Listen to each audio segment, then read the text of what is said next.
Good morning. Milady, may I please call Sir Oliver Letwin? Please repeat after me. I do solemnly, sincerely and truly I do solemnly, sincerely and truly declare and affirm that the evidence I shall give the evidence I shall give shall be the truth, shall be the truth, the whole truth, and nothing but the truth. Could you please give the inquiry your name? Oliver Letwin. Thank you very much for attending today before the inquiry. Sir Oliver, as you give evidence, could you please remind yourself to speak clearly into the microphone in front of you and keep your voice up so that we may all hear what you have to say. If I ask you a question which is not clear, don't hesitate to ask me to repeat it, and there will probably be a break mid-evidence during the course of the morning. You provided a statement to this inquiry dated the 24th of April 2023. Could we have that please on the screen? 177810, thank you. The first page is page 1 there. If we go to page 16, we should see your statement of truth at the end, and you, in fact, signed it on the 24th of April. And the contents of that statement are true. Milady, may that please be published? Certainly. So, Oliver, I'd like to commence, if I may, about asking you some questions about the functions that you performed whilst you held the post of Minister for Government Policy between May 2010 and July 2016, and as Chancellor of the Duchy of Lancaster between July 2014 and July 2016. Essentially, you held the resilience portfolio whilst you held both those ministerial posts. Could you tell us, please, something about that portfolio, why it was divided between those ministerial posts, and what the difference was in those ministerial posts? Yes, I should clarify that I didn't become responsible specifically for resilience until some point, which I can't exactly remember, but late-ish, I think, in 2011. So, as I said in my statement, it's from 2011 to 2016 that I was specifically involved. And that was in the context of a rather wide-ranging and unusual role, which began by my taking a large part in the formation of the coalition and the negotiation of the coalition with our Liberal Democrat colleagues, and then in the drafting of the programme for government, which came out of the two manifestos, and then in the succeeding 5 years of 2010 to 2015, the years of the coalition,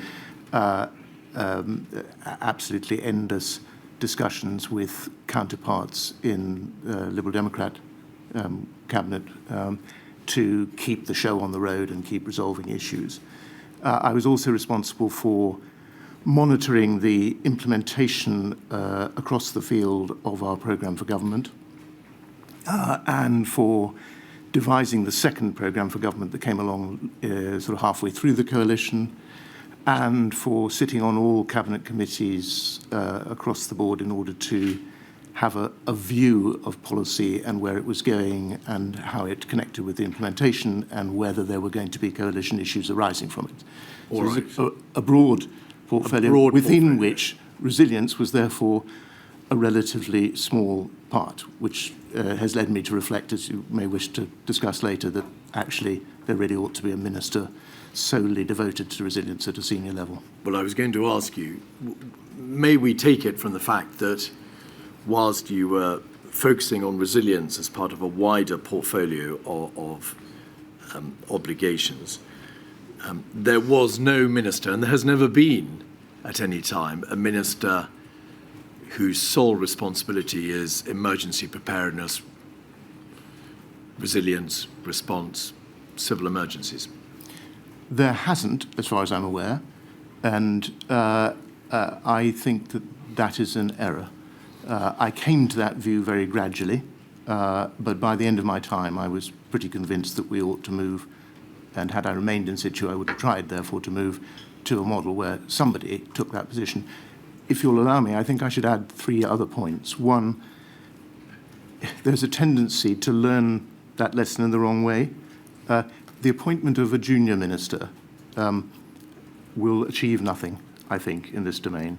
It would have to be somebody who's senior and who's close to the Prime Minister in order to get things done, because this, in the end, is not about elegant committee minutes and discussions. It's about pursuing things to the end and trying to find out whether things have actually happened and whether they're going to work.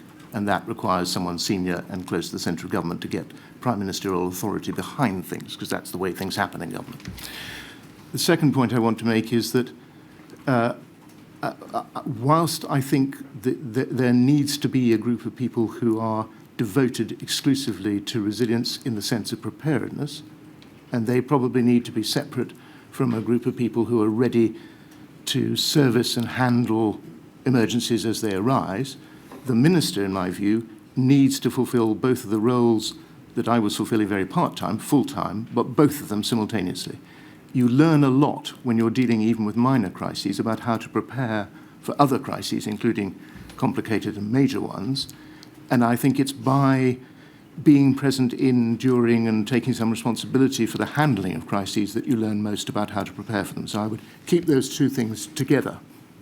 That was the one good feature of my role, that because I was involved in dealing with flooding, with Ebola, with a whole series of fuel tanker problems and so on, at least I knew some of the problems that arose when you were facing a real crisis when I was trying to pursue my resilience review. And the final point I'd make is this, and I find it difficult to explain this briefly and articulately, so forgive me if I'm not as articulate as I should be, but there's all the difference in the world between discovering that something is the case, shall we say, that the diesel available for backup in local authorities is all very well for the local authority vans which run on diesel, but not much use for the care responders who use petrol, and actually getting to the point where there is petrol available. And you don't do that by attending to it on Monday and then waiting a long time. You have to attend to it on Monday and Tuesday and Wednesday and Thursday. And that really is very difficult to do if you're doing an awful lot of other things. I tried to do it in the fields that I preoccupy myself with in resilience, but I'm very conscious that I didn't have enough time to do as much as I should have done. That's extremely helpful, thank you. May we take it from what you've told us, Sir Oliver, then, that the issue of resilience, of preparedness, and perhaps also some of the other areas involving civil contingencies, such as the risk of cyber attack and so on and so forth, was not a formal area which was assigned, if you like, to one or other of the ministerial positions that you held. It was a function or a post or an area that you grew, that you devoted attention to, and which perhaps took up a larger amount of your time. It wasn't a formal policy area for which you took formal responsibility by virtue of one or other of those ministerial posts. That's correct. All right. Could you just help us, please, with the differences between the various ministerial positions to which you've made reference? Is the Chancellor of the Duchy of Lancaster a more senior ministerial post than, for example, the Minister for the Cabinet Office? The Chancellor of the Duchy of Lancaster is like the Holy Roman Empire, neither holy nor Roman nor empire, neither a Chancellor nor much of a duchy, and it's just an honorific, an ancient honorific. A minuscule proportion of my time, perhaps an hour a month, was spent on Duchy of Lancaster business, and that will be the same for any Chancellor. There's a perfectly well-oiled machine that looks after the Queen's lands in Lancaster and does not need to preoccupy a minister.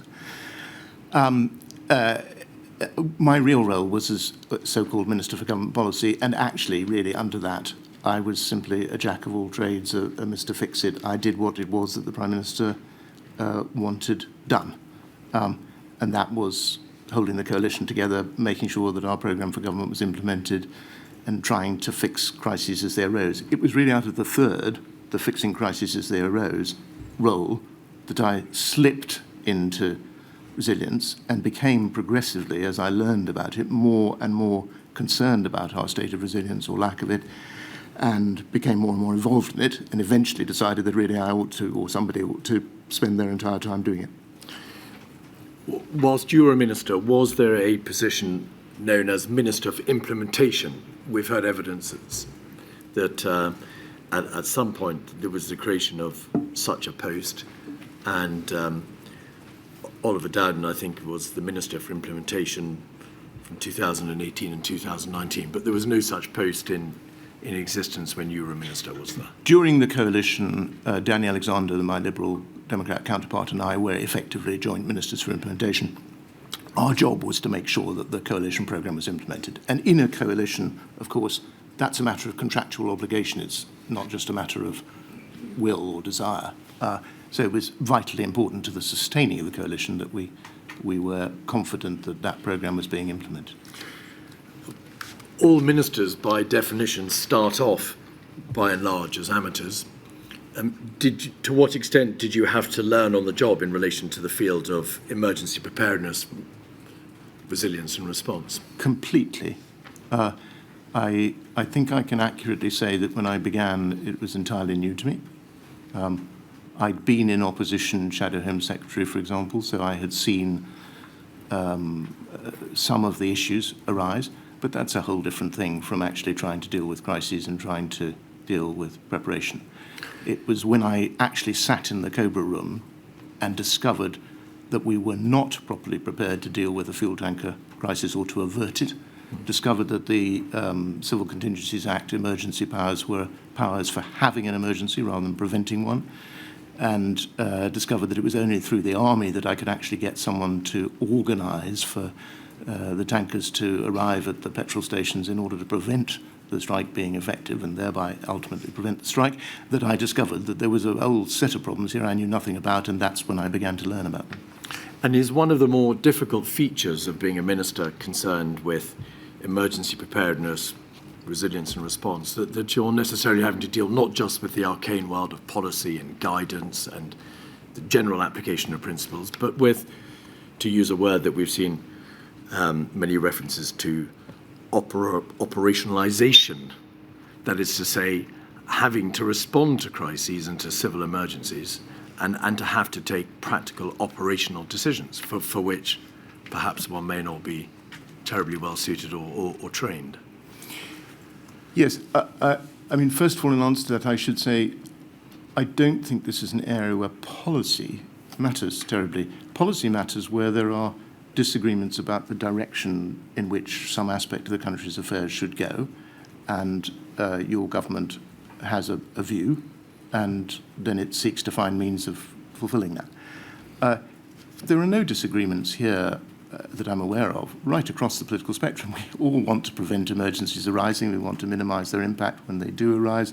This is not an issue for argument and debate and policy. There's only one policy, which is minimise emergencies and make ourselves as resilient to them as we can. It's all about the operations. It's all about finding out what actually is there on the ground. It's all very well having committees and structures and guidance documents, and these can come out of your ears without actually knowing that you've got the right things there. You can have a guidance manual about PPE, but if there's no PPE there, it won't be available. To what extent, whilst you were a minister, were documents such as the 2011 influenza pandemic strategy or the risk assessment protocols and guidance brought to your attention?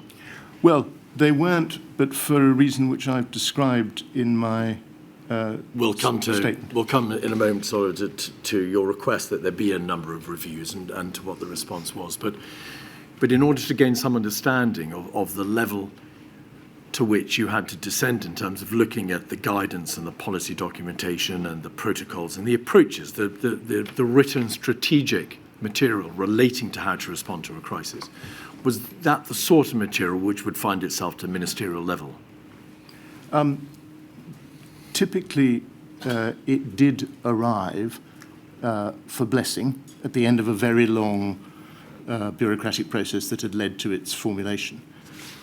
But in the areas that I was focusing on, as I've explained in the statement, I was not focusing on pandemic flu because I was advised that that was already being very well dealt with, and I delegated that, therefore, to Clay Smith. We may want to come back to that.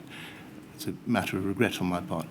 But in the areas I was delving into, proactively, the whole of our critical national infrastructure, which I believed increasingly and still believe is wildly under-resilient, I was not spending time reading guidance documents and policy documents. I was spending time with people who were running the telecom system, the grid, the district network operators, the ports, the airports, the people who ran the supply chains for critical chemicals and so on, and spending hours with them, hour after hour, in an inquisitorial mode, rather as you're doing with me now, to try to find out whether, rather than all the documents and guidance, they actually had the things in place that needed to be in place to make them resilient. So how does the system work in a ministerial office, Sir Oliver, in relation to the signing off, if you like, of important strategies, policies or guidance? So take, for example, during your time in office, there would have been and there were produced a number of risk assessments, generally biannually, and those risk assessments would be drawn up by reference to particular and different risks, and they would be revised and considered by any number of government departments, by external advisors, by chief scientific advisors, by chief medical officers in relation to health risks, and so on and so forth. That biannual risk assessment would then come to you as the minister, and you would be presented with it, and presumably you would be asked to give your assent to its promulgation. Yes, but your description is accurate. That's to say, I didn't know the details, but I was aware that each one of these risk assessments had been through this awesome process you described with any number of experts. And I was, of course, an entire amateur. I mean, I know nothing about the science of the spread of diseases or the science of almost any of the other things that might have come onto the risk register. And nor was I expected to be an expert in the science or the professional judgments. So it was, of course, absurd to suppose that I could counteract or overrule all these experts. Or even be alive to the particularly difficult doctrinal or practical issues which underpin the particular document with which you were being presented.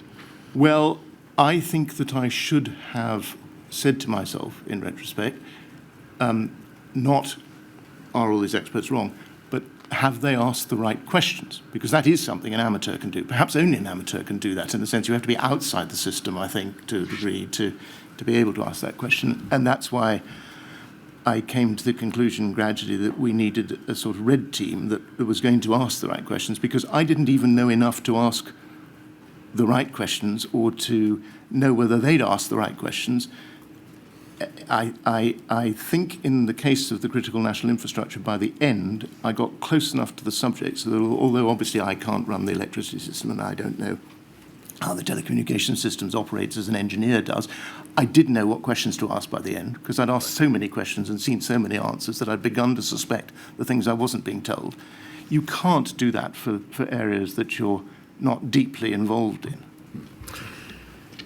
Emergencies are, by definition, of course, not business as usual.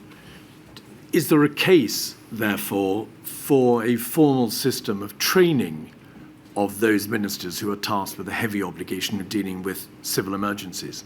Not only a case, I think an overwhelming case, but that's just part of a much wider need for training, which emerges, I think, extraordinarily from all the papers that you've asked me to review, and which I got the sense of gradually anyway, and why I'm so very glad to see in the resilience framework document the government has now produced that there is to be an academy.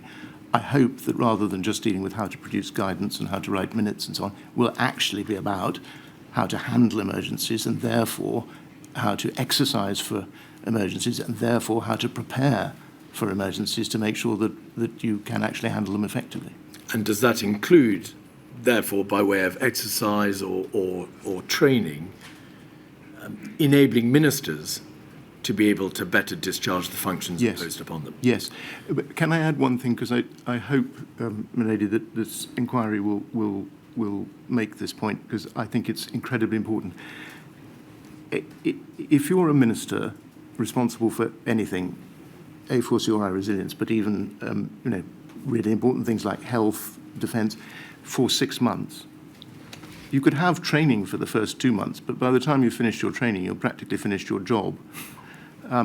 If you're an official that does a job that's related to the crucial interests of the United Kingdom for 18 months, and you have training, which usually takes 6 months to arrange and 6 months to conduct, again, you by the time you know, you're off. By the end of my time working on these things for 5 years, with the exception of 1 or 2 people in the Civil Contingency Secretariat who were continuing their role there and knew an awful lot, I kept on coming across officials who knew less than I did as an amateur, me as the amateur, because they'd actually been in post for next to no time whatsoever. So it isn't just a question of training, it's a question of training and having a system that keeps both ministers and officials in post long enough so they can use the training. Is that another way of saying that the revolving door aspect of some ministerial appointments and official appointments tends to undermine experience, efficacy, and the ability of ministers and officials to be able to do the job with which they're tasked? I strongly believe that it does. I think that's true as a general proposition, but we're not here to discuss the whole of British government. In this crucial respect, I think having a minister responsible who's there right the way through a government and with officials who are committed to it from beginning to end and with luck longer than that in their careers is really critical to success. So, Oliver, can I just ask, you described the revolving door, and I think we're all familiar with it across government. Is that because you think there is a trend to have a revolving door with whatever government, whatever political hue, or because there is a revolving door in this particular area because it isn't considered to be a good career stop? I think probably both, milady. I'm pretty certain that the entire structure of the civil service means that you can't really make progress in a career without going through endless different jobs, one after another, which I regard as a disaster for the country, particularly disastrous in the case of things that have very long lead times and where learning from experience is critical. And as to ministers, of course the exigencies of our parliamentary democratic system make it difficult to maintain continuity in every post. But in this particular domain, if we were really taking it with the seriousness we need to take it, I think we would have people who were there right through. And I thought one of the very good things about the way that David Cameron ran this aspect of our affairs was that I was allowed at least to learn, so that by the end I really did know much more than at the beginning.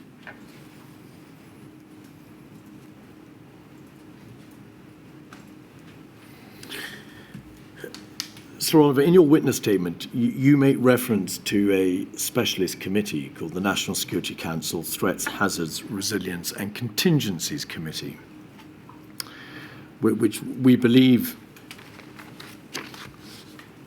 what was commenced around the time, I think, that you became Minister for Government Policy. But it was a committee which was very much within your brief, because you and David Cameron agreed that there ought to be a specialist unit in the Cabinet Office which would deal with matters such as horizon scanning, which would feed into that committee. Can you recall whether or not the Cabinet subcommittee structure gave as much weight to the issue of hazards and civil emergencies as it did to the issue of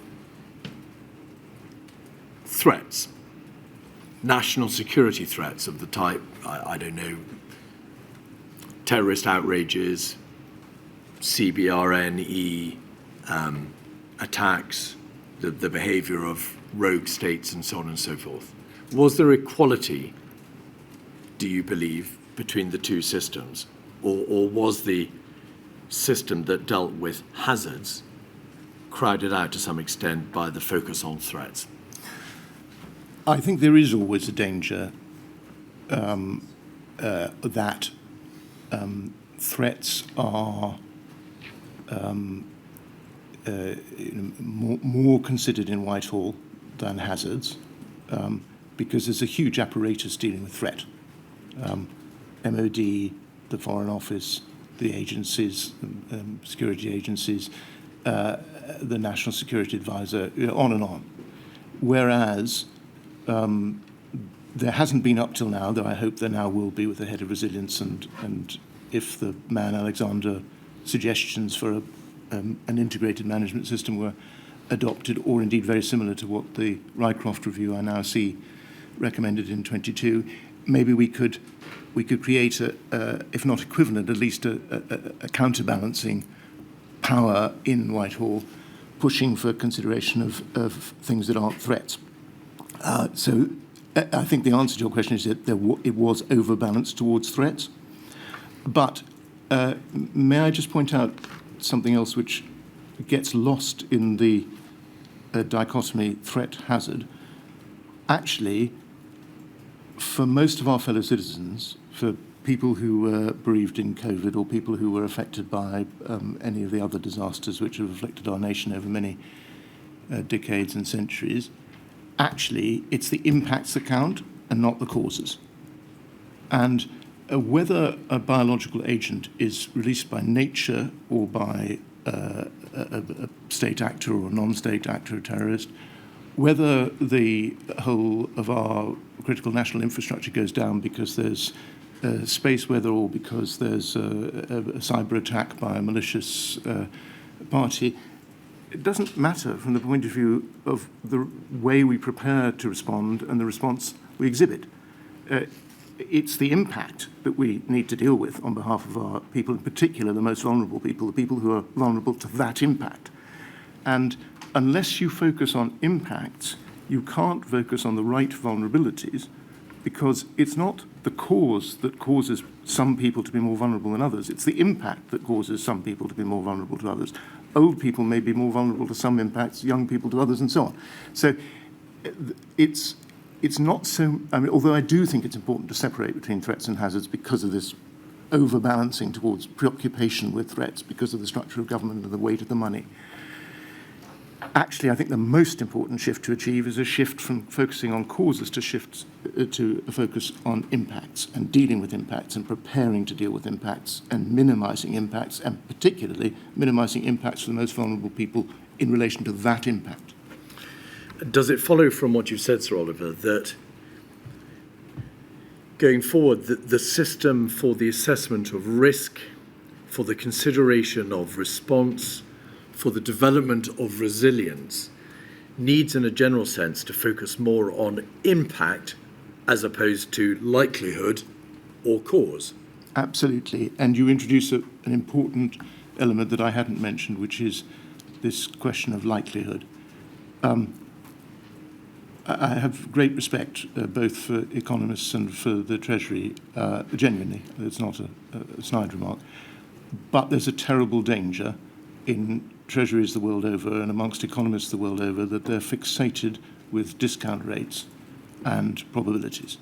So if event X has a low, very low probability of occurring and is likely to occur a long time away, when you multiply the probability low by the discount rate high, you come to the answer that it's not worth worrying about it compared to things which are right in front of your nose.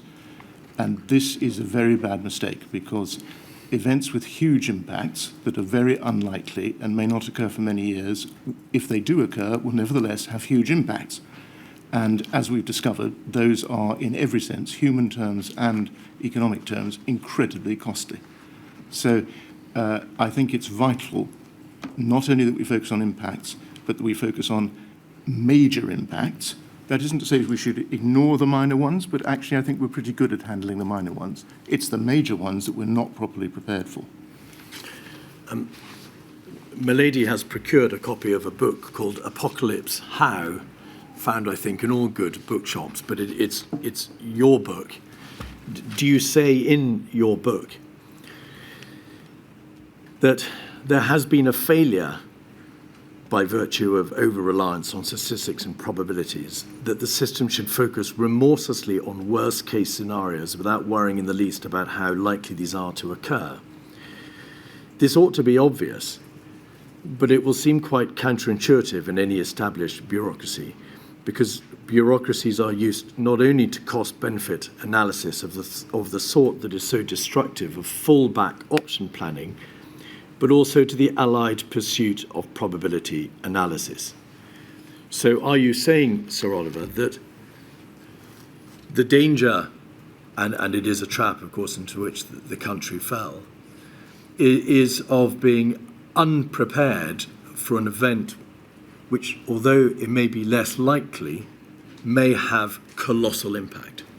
Yes, exactly. I mean, my great regret about not having focused on pandemic flu, because I was advised it was being well looked after, is not actually about pandemic flu. I might or might not have been able to improve preparedness for pandemic flu, but that it might have occurred to me, if I had focused on that despite the fact that all the scientists had concluded, and no doubt they were right, that there was a very tiny probability, by comparison with the probability of pandemic flu, of some other catastrophic pathogen.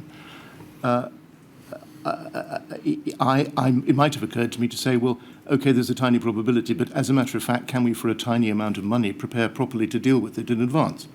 And that would be the right question to ask. Now, you made reference a few moments ago to the reviews that you ordered be carried out whilst you were a minister. And you made reference, in fact, to your junior ministerial colleague, Chloe Smith, MP. Could we have, please, on the screen 13404?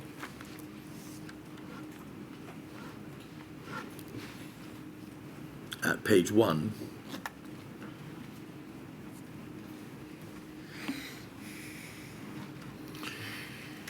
This is a memo dated the 18th of January 2012, copied to a number of people, including your private secretary, as well as the private secretary to Francis Maud MP and a number of senior officials. And it's headed Minister for Political and Constitutional Reform, Cabinet Office, briefing for ministerial review of the UK's resilience to pandemic influenza. And you will see that the memo concerns a prospective meeting with Anna Soubry MP to review the UK's resilience to pandemic influenza. If you look at page 3, please, paragraph 12, you and Oliver Letwin will be writing to the Prime Minister with your findings. We'll discuss with you when and what form this takes, but this may be some months from now.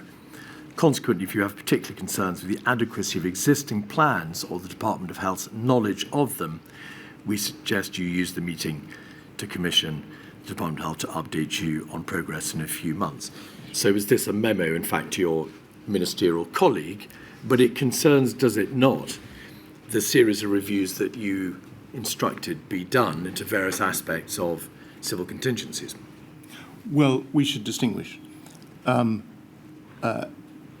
There were those areas that I didn't commission, I undertook the review. So with the critical national infrastructure, I didn't have meetings with other departments of the sort that's represented here. I spent, as I say, many, many hours drilling down into the detail with the actual people operating the systems in question. Because my officials in the Civil Contingency Secretariat at the very beginning said to me, this is the area of our national life that we think is least well prepared, and so that I didn't have an infinite amount of time at my disposal. I decided to focus on that and drill down into it. So I didn't ask other people to do that. I did that very personally, Right. sat there hour after hour. Then, of course, there was all the rest of our planning. Pandemic influenza, yes, but also all the sectors. There's another memorandum in the dossier here, which is similar to this, but relates to the care sector, for example.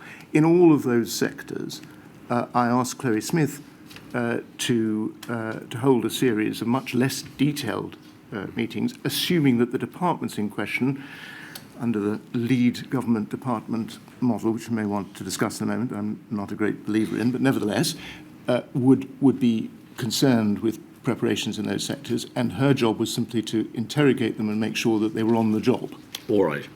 Could we please have a look at page 6 of this document, that there's a reference to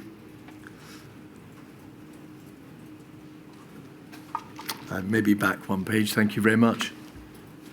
In the middle of the page, there is this heading, UK surveillance of other diseases with pandemic potential, so that is to say non-influenza diseases. Yes.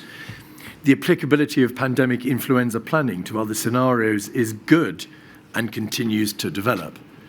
Obviously, the passage of time demonstrated that that was not an entirely accurate prognosis. This field of pandemic influenza planning and planning for other scenarios, was that one of the areas in which you were able yourself to carry out a review? No. Now you're shaking your head for the transcript. I'm sorry, no, can you say no? It was not. I was advised, as I say, that was under good control, as reflected in this official briefing, and therefore I made the mistake of not looking into it myself.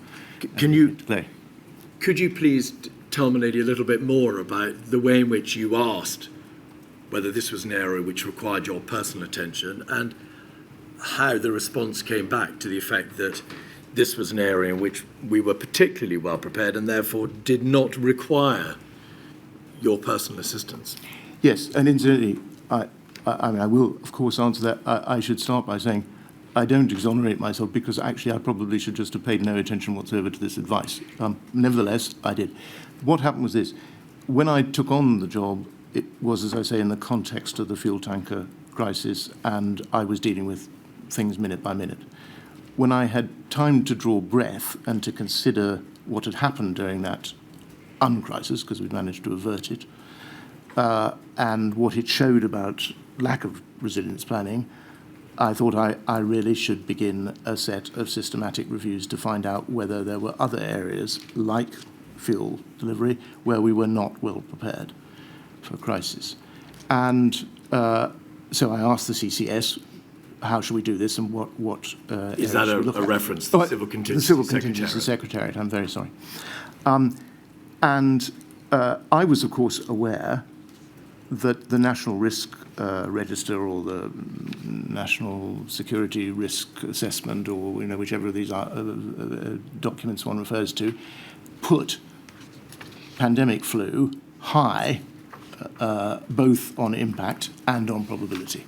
So it was an obvious thing to put high on my review. And I said to them, perhaps we should begin with this. And they said, Minister, that would be a mistake, because there's going to be full exercise, which became, I think, exercise Cygnus. Indeed. There is already a desktop exercise plan, which I think was called Cygnus. There is an indefinite amount of attention being paid to this by the government chief scientist and his team, which I think was true. There is a great deal of attention focused on it from the chief medical officer, which I think was true as well. And it's a risk which is, I hate to use this word, but it was used frequently in Whitehall, owned by the Department of Health. And you'll really just be reinventing the wheel. Why don't you focus on critical national infrastructure, which is much less well investigated? And I followed that advice. As I say, actually, it's absolutely not an excuse for a minister, alas, because you can always ask the following question. You don't have to accept the advice. You can say, well, okay, I hear that advice, but actually I still would like to look at it, and that is actually what I should have done, and it's a matter of lasting regret. I didn't. And therefore, Sir Oliver, does it follow from that between the time when you asked that question and the time that you left ministerial office, so essentially 2011 to 2016, there was no effective, or at least no effective detailed ministerial consideration of the area of pandemic influenza planning or associated non-influenza pathogenic planning?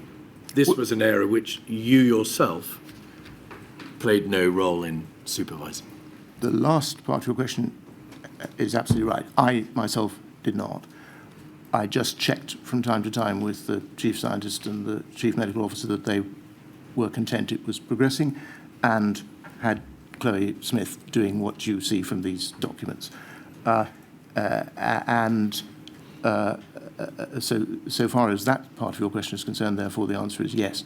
But it doesn't follow from that there were no other ministers who were dealing with it in detail. Of course, the health department contained ministers who were dealing with it, as I understand, in detail. You're talking here, I suppose, just about the Cabinet Office. You were the Minister for Resilience, Preparedness, and, yes, in a broad sense, civil contingencies. Yes. Yes.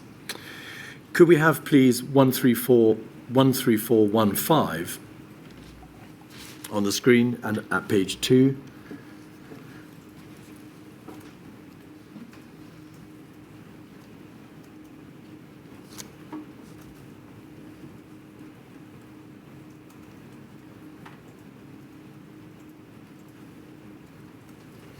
Thank you.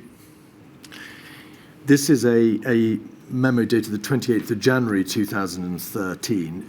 It's a memo from the Civil Contingency Secretariat, and it concerns the review of UK resilience planning, which was being conducted by, but not, as you've described, by you. At the top of the page, there is a reference to perhaps we could go back one page. Actually, it might be a little easier. And then down to the bottom of the page. On the issue of countermeasures for pandemics, the challenges of ensuring a proportionate response early on in a pandemic when knowledge of the virus was limited were noted. And then this right at the bottom of the page, MPCR questioned whether the stockpiles of countermeasures provided protection. And then over the page.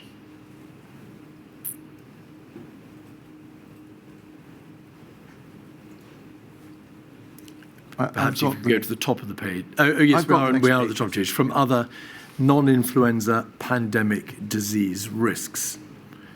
So the issue is plainly raised there as to whether or not the stockpiles for influenza pandemic would be sufficient for other non-influenza pandemic disease risks. Was that a question or an issue which was ever brought specifically to your attention? No.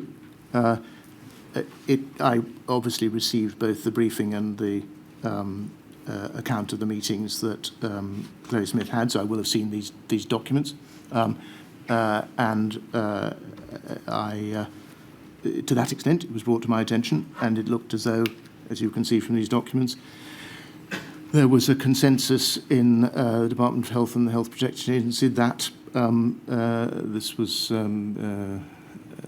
I don't know how to put this, so ludicrous in retrospect, but under control. The evidence may show, it's a matter entirely for my lady, that there were a number of strategic flaws in the United Kingdom's approach to pandemic planning, as it turns out. You've mentioned one of them already in your witness statement, a long-standing bias in favour of influenza and diseases that had already occurred, in particular the 1918 H1N1 Spanish flu pandemic.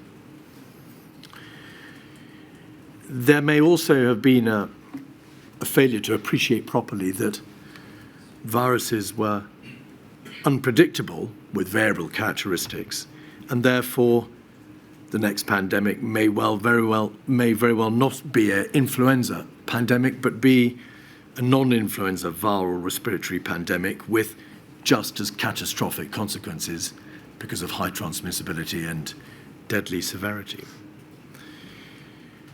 And there also appears in the risk assessment process to be a failure to consider multiple scenarios.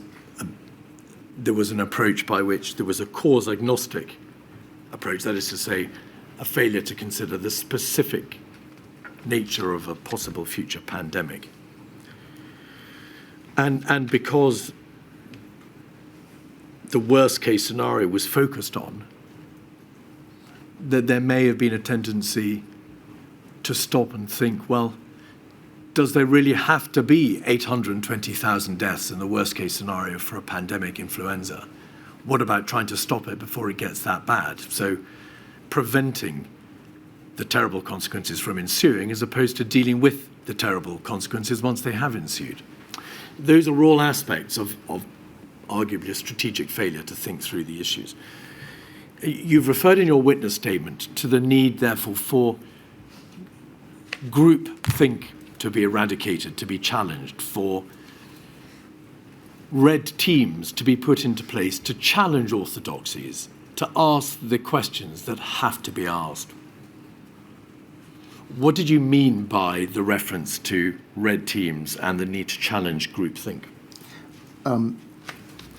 I not only will answer that, but very much want to answer that, but may I just, before I do, say that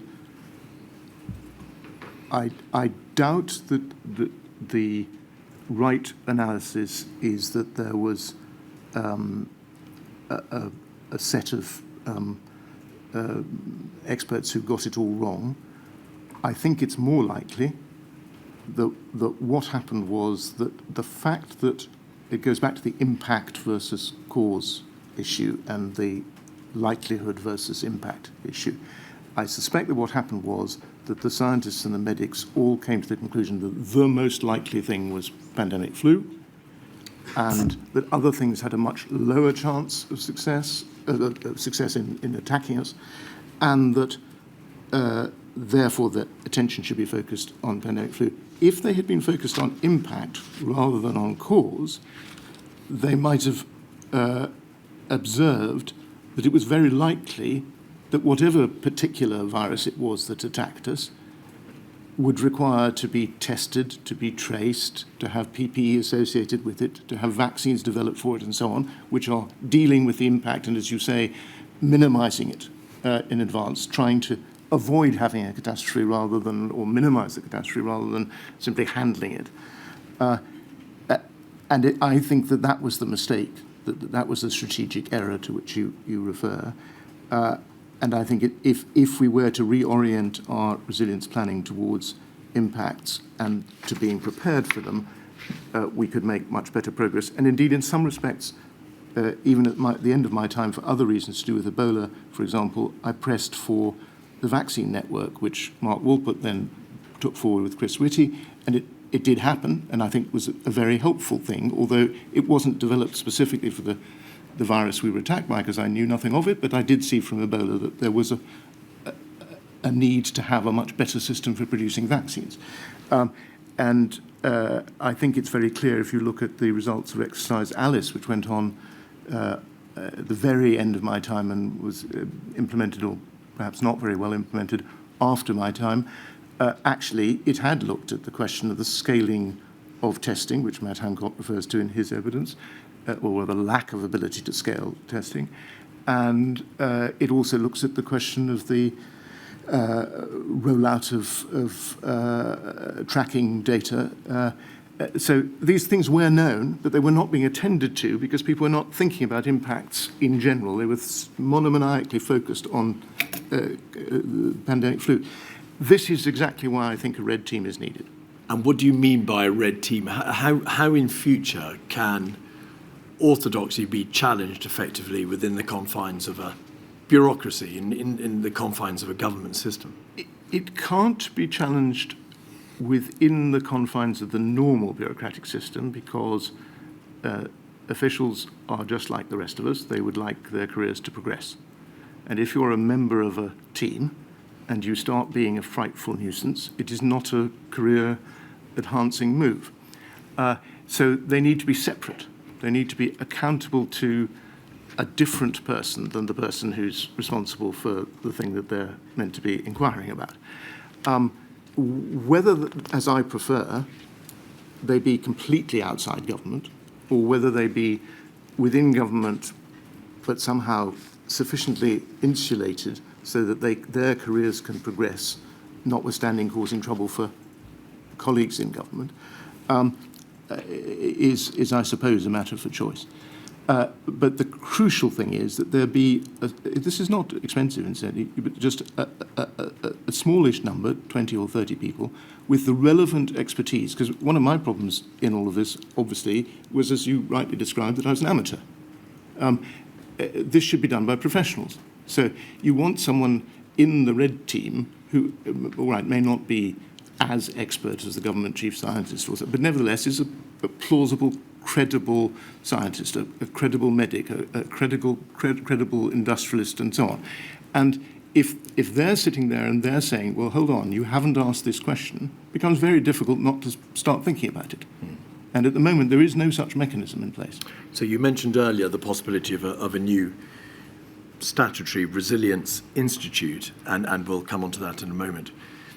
How would such a body, whilst providing challenge to groupthink and performing the red team function of which you've described, how would it, though, be able to exercise the political control, or how would it exercise the political influence to which you made reference earlier, in terms of being able to be near the Prime Minister and to make sure that what is to be done, is carried out, is put into effect?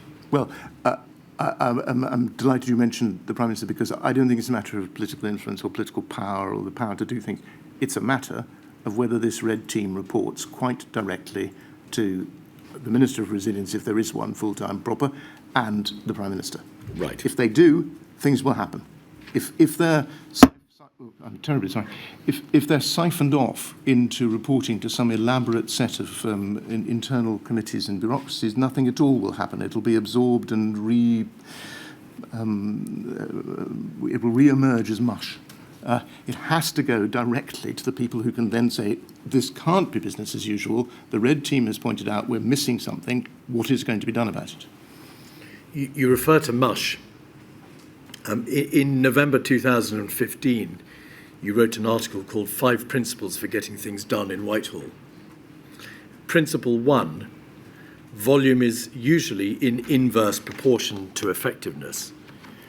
And you say this: the longer the document, be it legislation, strategy, or a simple submission, the less effective it is for advising ministers, communicating with the public, or getting whatever result you're looking for.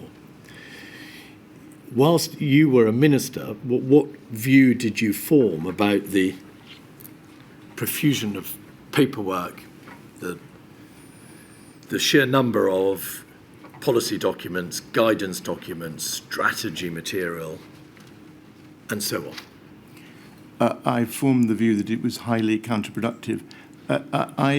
You will have seen my letter to the Prime Minister establishing notifying him that I was establishing the horizon scanning for viruses after Ebola that he and I had agreed. You will have observed it's a page long.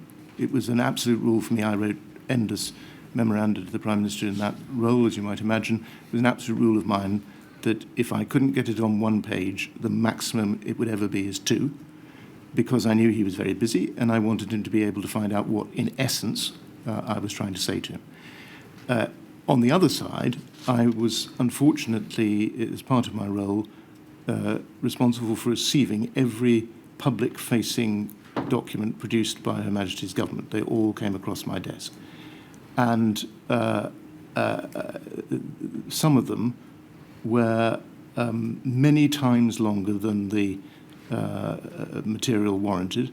And I started a process of putting in 3 jars, green, yellow, and red tags, that my private office very kindly arranged for me, so we could keep track of how many of these documents were ludicrously overweight and incomprehensible. And it was about a third. A third were pretty good and quite short and clear. A third were not very good, and a third were totally catastrophic. And on the catastrophic ones, I sent them back. And I asked for them to be produced at much lesser length. In most cases, I got back something less than a quarter of what I'd started with. It then often required further work to get it to be clear what the person was saying, and we could sometimes then get it down to half of that length. There's a huge overproduction of large documents. Mann and Alexander are pretty eloquent about this, and they're right.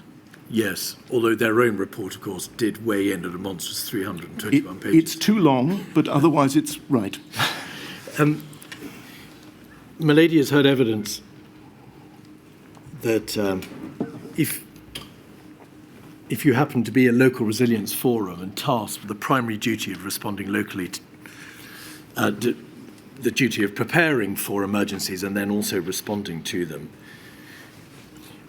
you would have to be familiar with Cabinet Office produced documents such as the Concept of Operations document at 80 pages, the Revision to Emergency Preparedness document at 591 pages, multiple versions of a document called Emergency Response and Recovery. There are National Resilience Planning Assumptions, Engagement with and Guidance for Emergency Responses, GESIP paperwork, Local Risk Management Guidance, Humanitarian Aspect Guidance, Department of Health Guidance, Pandemic Influenza Strategic Framework Guidance, and so on and so forth. Do you believe that there is a case for a radical rewrite of the available policy, strategy, planning documentation? I don't think there's just a case. I think it obviously needs to happen. But if it happens without having a well-organized central team under a head of resilience who has direct access to the Prime Minister and is parallel to the National Security Advisor, it will be wasted effort because it will just dissipate through endless consultations and committees all around Whitehall, and the simplification exercise will become a complication exercise. So what's critical is to have a group of people who are determined to produce clarity and then set them to the task of producing clarity out of what is currently much too unclear and much too verbose. Now, may we turn just to some specific issues and areas on which I want to ask you for your views. Before you do, Mr. Keith, I'm sorry to interrupt.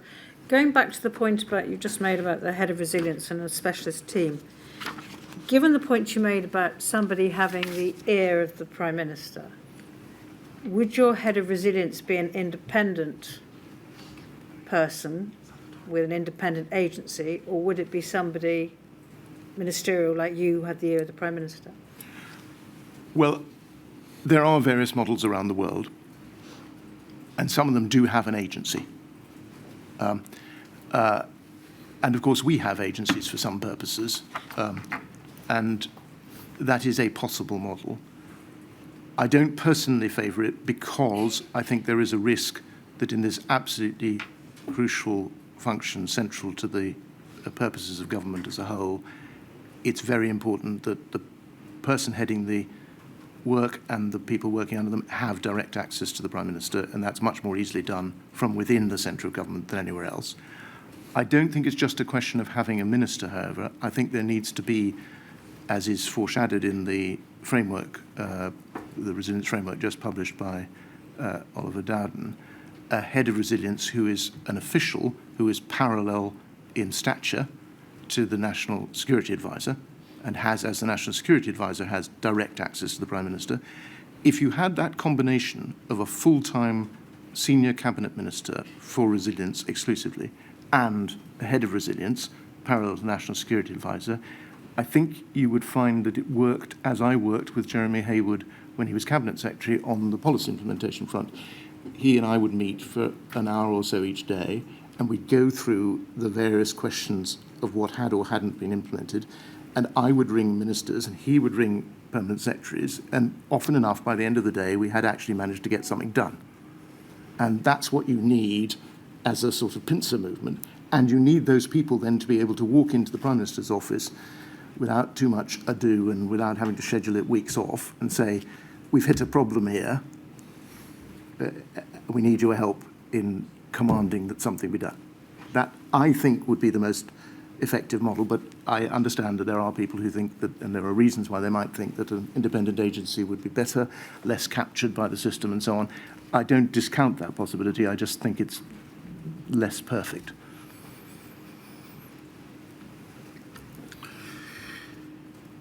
In your statement, you refer to, you say this, that working relationships are as least as important as any structure, systems, processes, plans, and policies. The system doesn't appear to have changed dramatically between 2011 and 2020. Can you recall, therefore, what the position was in relation to the nature of working relationships with, firstly, regional bodies, and secondly, the devolved administrations, from the viewpoint of a United Kingdom minister in the field of civil contingencies? Well, by the time I was dealing with resilience issues, the government offices of the regions had been abolished. Indeed, in 2011. Yes, I think fairly early in 2011 it must have happened. Therefore, I can't comment on relations with them or how effective they were. I'm very sympathetic to the view that's taken in some of the papers I've now read as a result of the inquiry, including Man Alexander, that it would be helpful to have a regional tier coordinating local resilience forums. I hadn't thought of it before reading these papers, but I see now that might well be a useful thing. I can, of course, comment on relations with the devolved administrations, not actually in relation to the resilience planning that I was involved in, because when it came to the critical national infrastructure and trying to make it more prepared for various kinds of impact, that was an England exercise, because the critical national infrastructure is a devolved matter, and I would not have succeeded in doing the kind of inquisitorial work that I was doing with the English providers of the structures, the infrastructure, in the devolved administrations. However, when it came to handling specific crises, so for example, flooding, Ebola, the fuel tanker crises, we did have repeated involvement of the devolved administrations, senior representatives of the devolved administrations, appearing in Cobra, usually by video. And I had offline pretty continuous conversations with, for example, John Swinney, who was then, I think, the Deputy First Minister in Scotland. And I have to say that although, as you might imagine, there was some friction with the Scottish administration when it came to constitutional issues about independence and union, there was no friction when it came to dealing with these, that I could observe, when it came to dealing with these issues. And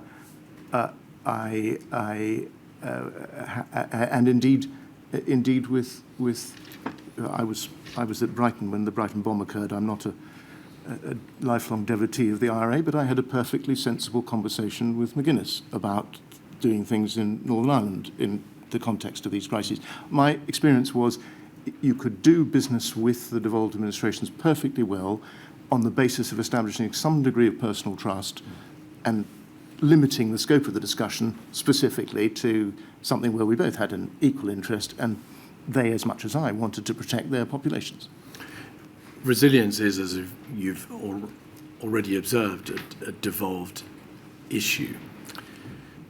But pandemics don't recognise borders, and therefore, would you agree that any proper system of emergency preparedness and response must have in place structures for dealing with other territories, other nations in the United Kingdom, where there will have to be a joined-up response?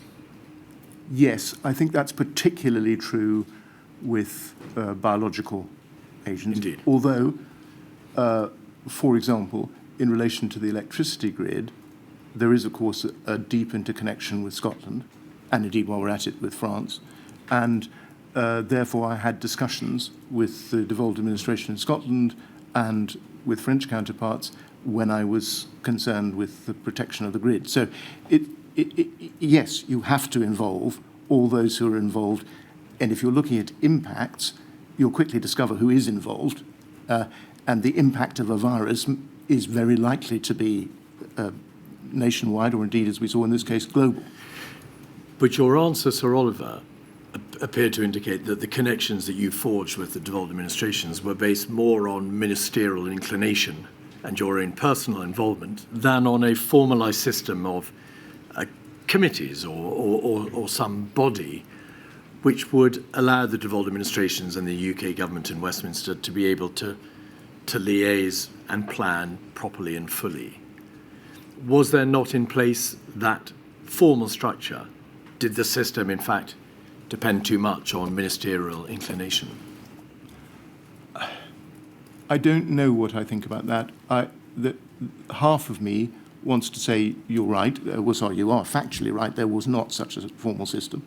And half of me wants to say that, that sounds like a gap.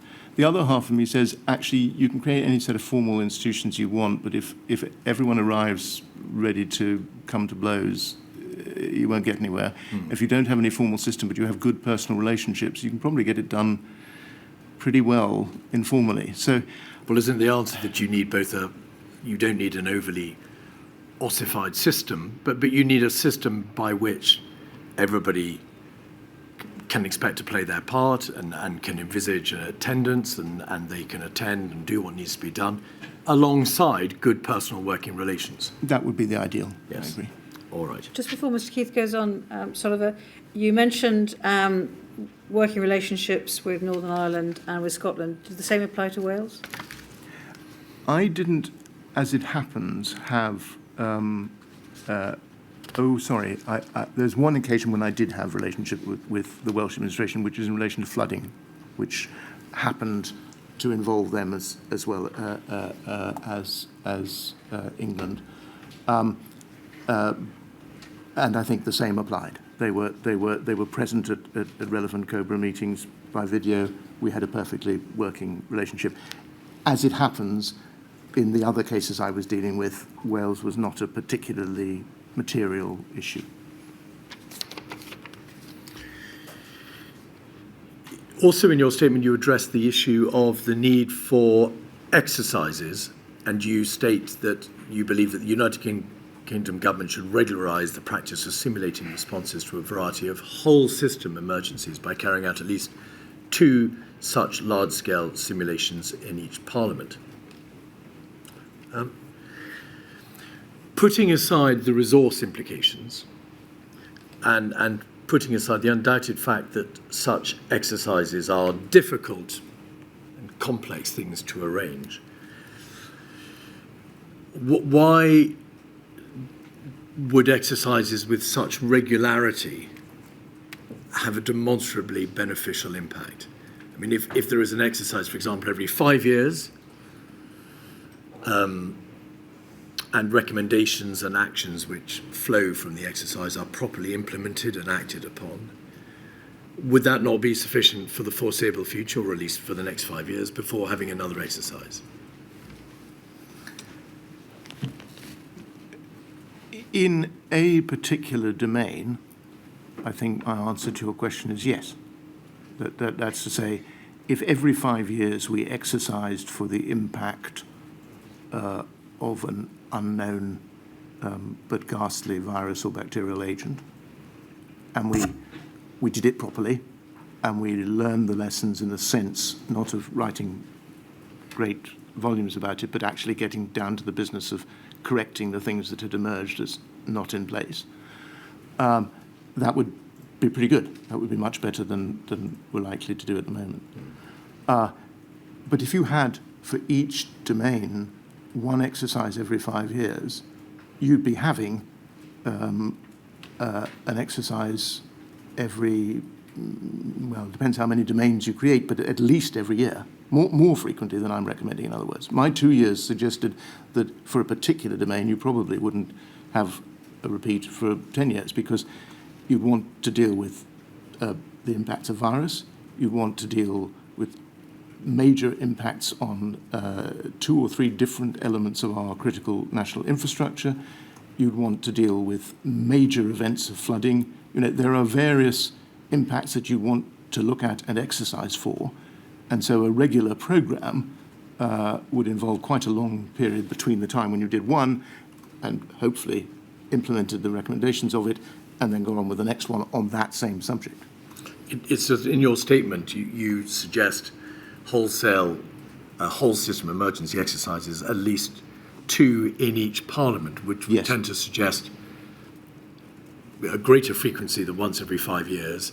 And of course, if it were focused only on one contingency, you would end up with an exercise in each contingency every 2 years. Yeah, but I Same wasn't with suggesting each on one contingency. So across the board. Across the board. So there are lots and lots of minor emergencies. I don't think you need to have whole system exercises about them. There are identifiably, you could argue 5, you could argue 10, but it's sort of not less than 5 and not more than 10, major kinds of whole system emergency that might affect the UK, leaving aside their causes.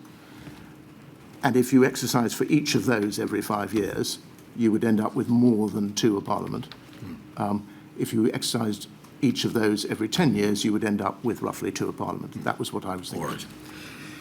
You referred earlier to Exercise Alice, and you supposed that perhaps the recommendations from Exercise Alice had not been, or maybe they had been properly implemented. It was, in fact, after your time, and particularly in relation to Exercise Signet and Exercise Cygnus.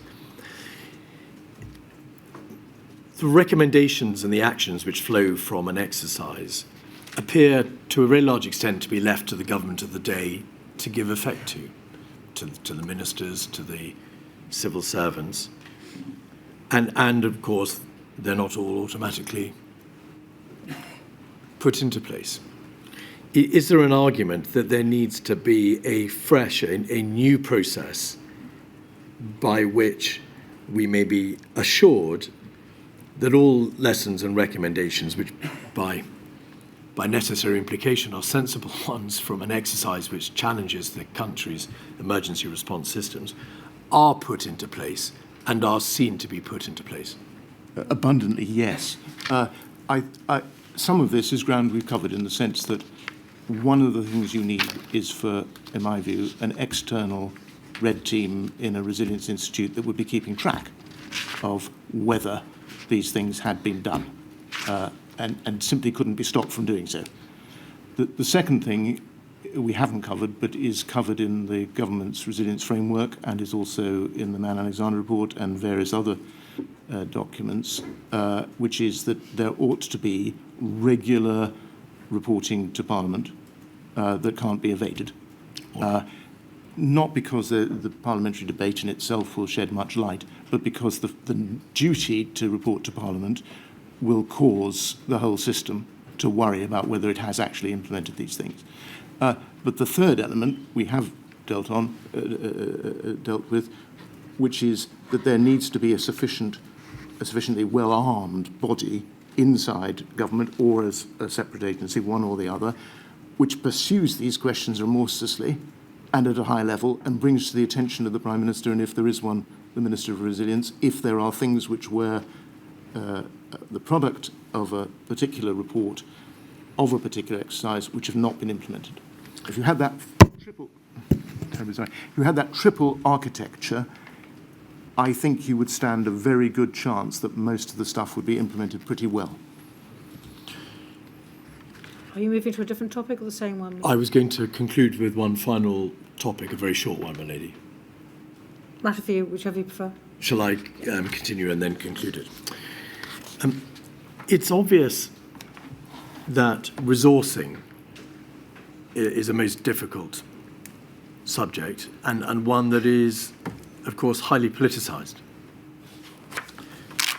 And it forms no function of this inquiry, of course, to advise or direct that anything be done in terms of resources. Resources are a matter of fact, and funding levels are a matter of different fact. There would appear to be a problem, therefore, insofar as decisions about future funding and future resources have to be left to the politicians to decide. But would the creation of this new architecture to which you refer, a new resilience institute, be able to at least address in part that problem? Because it could make recommendations as to how money should be spent. And therefore that would give the politicians the ability to be able to more transparently and more openly make the decisions about future resources. Absolutely. I see that as one of the major roles of the Resilience Institute.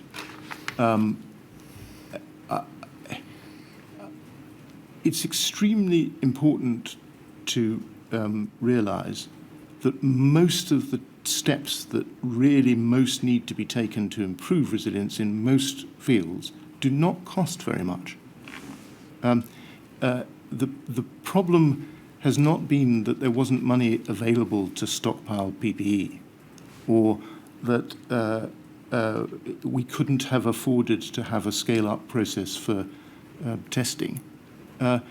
These are minuscule amounts in the context of £150 billion a year of health spending. One can argue till the cows come home about whether it was or wasn't a good thing to constrain government expenditure and put the finances back in order. I would argue it was, others would argue it wasn't. But should we not go there? Exactly, leave that wholly aside. Under any dispensation that's remotely plausible to the United Kingdom, we could afford to do perfectly easily all of the things that would most protect us against the biggest impacts of these major whole system emergencies for tiny amounts of money. The problem is identifying what they are and forcing the money to be spent when the PAC and public opinion and the media and so on are all too likely to say, the money's been wasted. You've been holding this stockpile for the last 15 years. We haven't had an emergency. What are you doing? And then it doesn't matter whether it costs £50 or £50 billion, because they all sound the same, and it's a waste, it's a scandal. We have to change the culture so that it's accepted that consciously spending money that we hope will never be used is a good thing to do if, in an emergency, it would save us a huge amount of effect on human beings and our economy. And that change of culture is what I hope the Resilience Institute could begin to achieve, the reports to Parliament could begin to achieve, the fact of having the resilience head sitting right next to the Prime Minister would begin to achieve. Once you accept that this is a fundamental feature of government and well worth spending a little bit of money on, then you've changed the culture and much will follow. Does that analysis apply equally to the field of public health improvement, which I think it's generally accepted as a far more expensive matter than the narrow area of emergency preparedness? Because in the context of a pandemic, a health crisis, a more resilient public health structure is obviously desirable, but is itself perhaps very much more expensive. I don't think that most of the things that are most important in that domain are very expensive either, by comparison with the vast sums under any dispensation we're going to be spending on health. It's typically much, much cheaper to prevent things, whether in the health domain or any other, than it is to deal with the after effects. We've just spent, I don't know what it is, 300, the inquiry will probably find out, 350, 450 billion pounds on the effects of COVID. We're talking about minuscule amounts by comparison with that. And it's well worth investing in advance. Sir Oliver, thank you. Two short questions from me, Mr. Oliver. You seem to be disparaging about the lead government department model. It's inevitable that the expertise on Transport will lie in the Department for Transport and Health and the Department of Health and so on. In that sense, I don't decry the idea that when we have relatively minor problems, I found myself, for example, at one stage involved in what was not trivial for the people involved, but was not a large-scale disaster of individuals who were trapped the other side of the channel or further afield because an airline was collapsing and they couldn't get home, which is a minor emergency. The Department of Transport was perfectly well equipped to deal with it. They knew what they were doing. I sat with them, but it was not necessary to convoke some great cross-governmental arrangement. So the idea that those kinds of risks should be handled by individual departments, I think, is perfectly sensible. There are, as I say, not causes but impacts that are so big that they are definitely rightly described as whole of system. You know them when you see them, and we could list them. And for those, I think the idea that one department is in charge is mad, because they're not going to be in charge when you get to the response. The system we were operating already meant that they were not in charge, and it would not have been in charge in the response, because in response we would have gathered in Cobra, we would have been chaired by the Prime Minister, we would have, and I think incidentally the XO and XS committees that Michael Gove established originally to deal with Brexit, to my mind the only advantage of Brexit for COVID, were useful, would be useful in handling any future cross-government whole-of-system emergency. So it's very clear to me that you can't describe these major risks, whole-system risks, as owned by a department, and therefore they need to be attended to by a central entity that keeps its focus on that and learns continuously and has a corporate existence. Thank you. The other question I had was that you mentioned support for the idea from Man Alexander about regional tiers of resilience for. I'm no lover of bureaucracy, as you may have gathered from some things I've said, Sir Oliver, but if you have a regional layer, why aren't you just imposing yet another structure? Somebody's got to manage the structure, call the meetings, handle the minutes. Why doesn't it become an unnecessary layer of bureaucracy on top of what is already quite a complex system? Well, it could do, but perhaps it would help if I illustrated this not from my Cabinet Office experience, but from my experience as a local MP in West Dorset. The LRF, the Local Resilience Forum in Dorset, is composed of people from Dorset, County Council, police, so on. And if there's a problem at the village of Biddle Hinton, this is fine. But if there's a widespread problem around, shall we say, the flooding of the southwest, as unfortunately happens reasonably frequently, first of all, the ambulance service is not organised on a county basis, it's organised on a regional basis. Secondly, rivers inconveniently don't follow county boundaries. So if you want to manage them, you've got to manage upstream and downstream, and you have several counties involved. I'd be tedious to go on enumerating. There are I get the point. Various respects in which, for mid-level crises, regional coordination is necessary. It's then just a question of whether you set it up ad hoc, which is what happens at the moment, or whether you have it there permanently. My argument for having it there in a small, I mean, I'm talking about 5 people or something, but a small group of people being there permanently is that then, as well as bringing together the relevant people to handle the emergency when it arises, they could be involved in the planning in advance, and so when they got to the emergency, they'd know about it, the coordination. Thank you very much. Well, I think that's all the questions. There are no Rule 10.4 questions, my lady. You've been extremely helpful and been very Thank you. interesting, Sir Oliver. Thank you very much Thank you. indeed. I shall return at 22:12.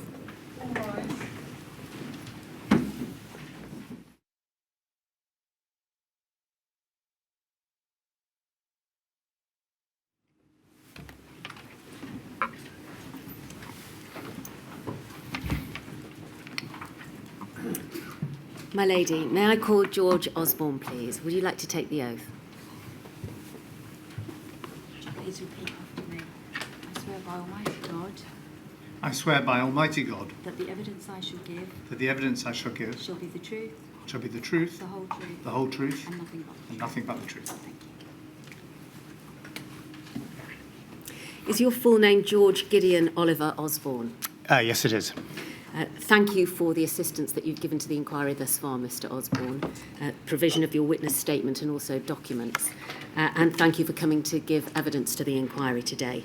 Please keep your voice up and speak into the microphones so that the stenographer can hear you for the transcript.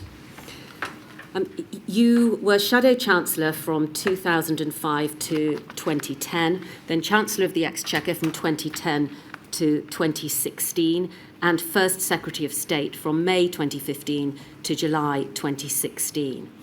Your witness statement is at INQ 000187308.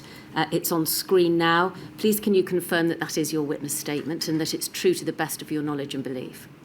Yes, it is. Thank you.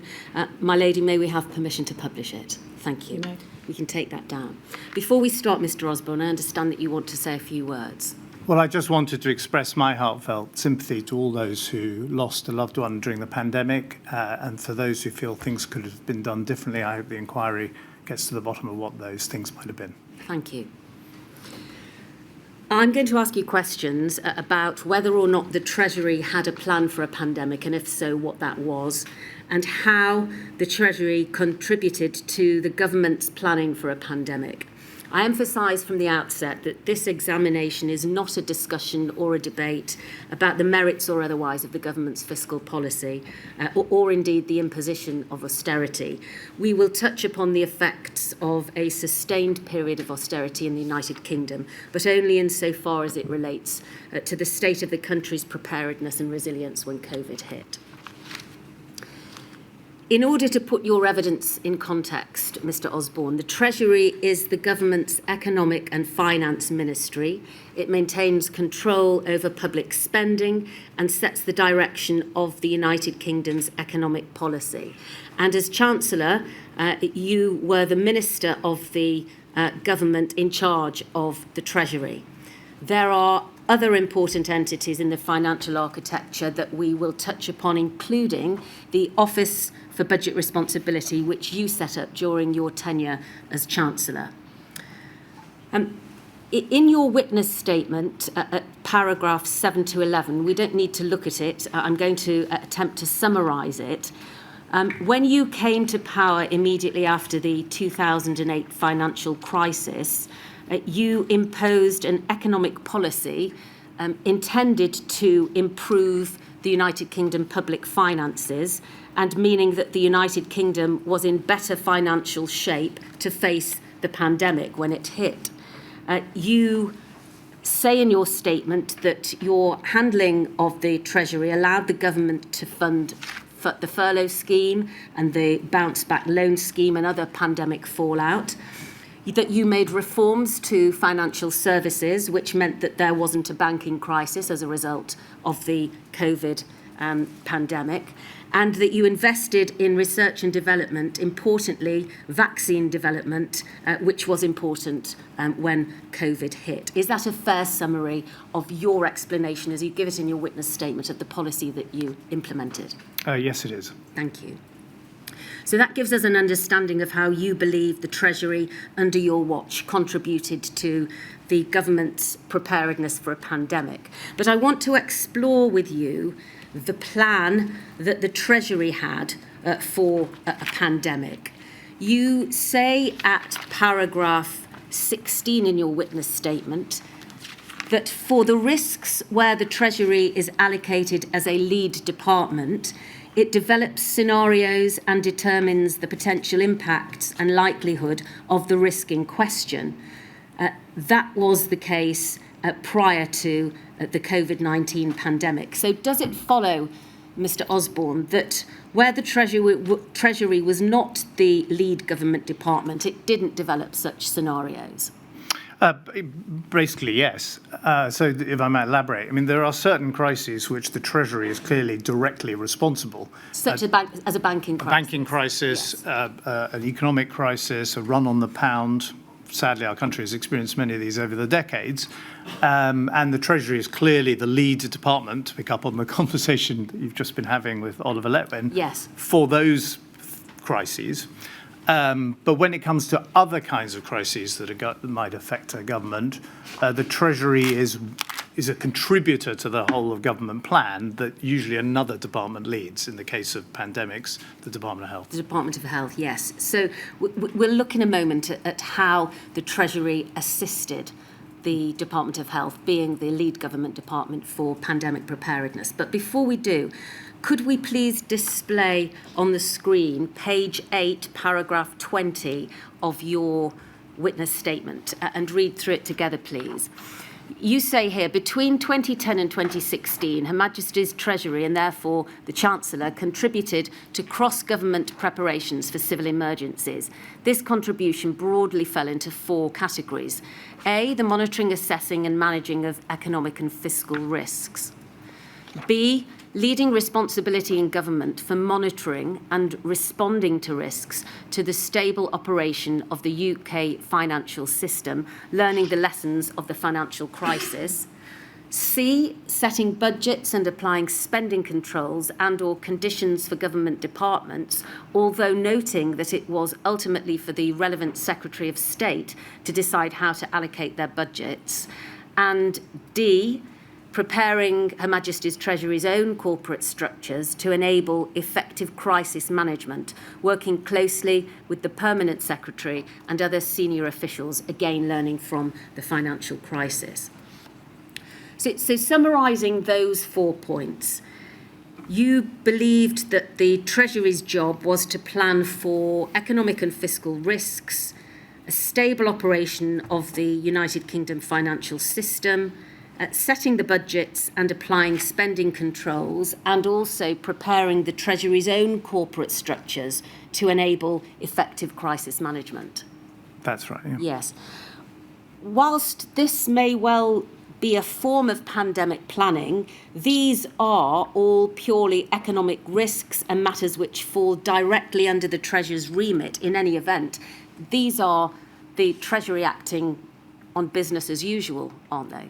Well, the only thing I would draw attention to is that most whole country crises, of which a pandemic is an obvious example, but a devastating military attack, a catastrophic civil emergency of some kind, would probably lead to a second crisis, which is an economic or financial one.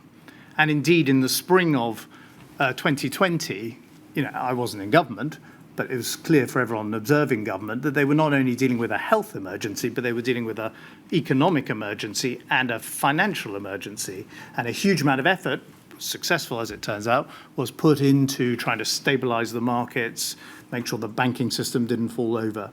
And so I think, it's quite hard to think of, crises on the scale of COVID that would not also have the potential to tip into a fiscal crisis and or a financial crisis, fiscal being about the ability of the government to fund itself, financial being about the ability of the banking system to cope with the crisis. So I think, unlike other things which you might look at, most major civil crises have the potential to tip into an economic and financial crisis. All right.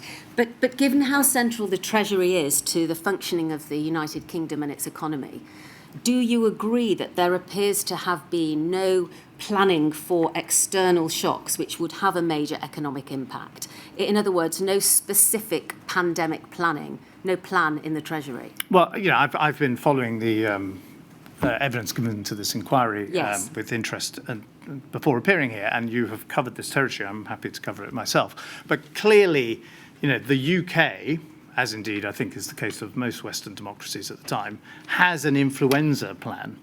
And the Treasury had done some work on what the impact of that would be.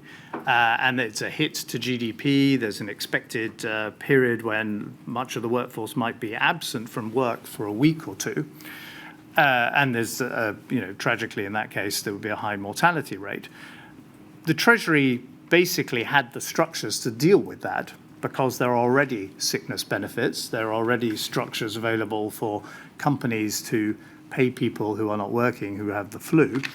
And in the exercises that had been done before I came to office, there were some very specific supply chain issues that had been established if there was an influenza pandemic around things like the impact on the travel industry and the like, given what subsequently happened, very small scale. Yes. You're absolutely right that there was no planning done by the UK Treasury, or indeed, as far as I'm aware, any Western Treasury, for asking the entire population to stay at home for months and months on end, essentially depriving large sectors of the economy, like hospitality, of all their customers for months and months to come. That could have been done, couldn't it? Well, you're completely right that if someone had said, and I know that's absolutely core to what this module of the inquiry is looking at, if someone had said, you, the UK government, should be preparing for a lockdown that might last for months, then I've absolutely no doubt the Treasury would have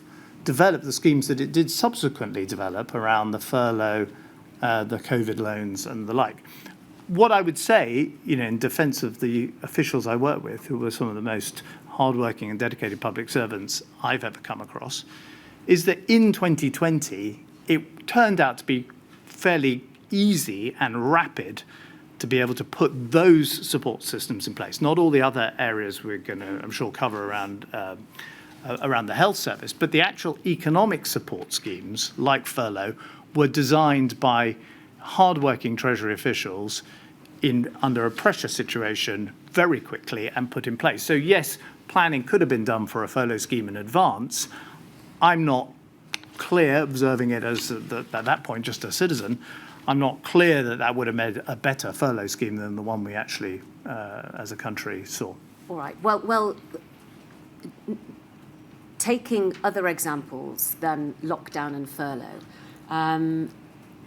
using, for instance, a plan to consider the economic output required for self-isolation, or the COVID business interruption loans, or any economic effect of a mitigation action.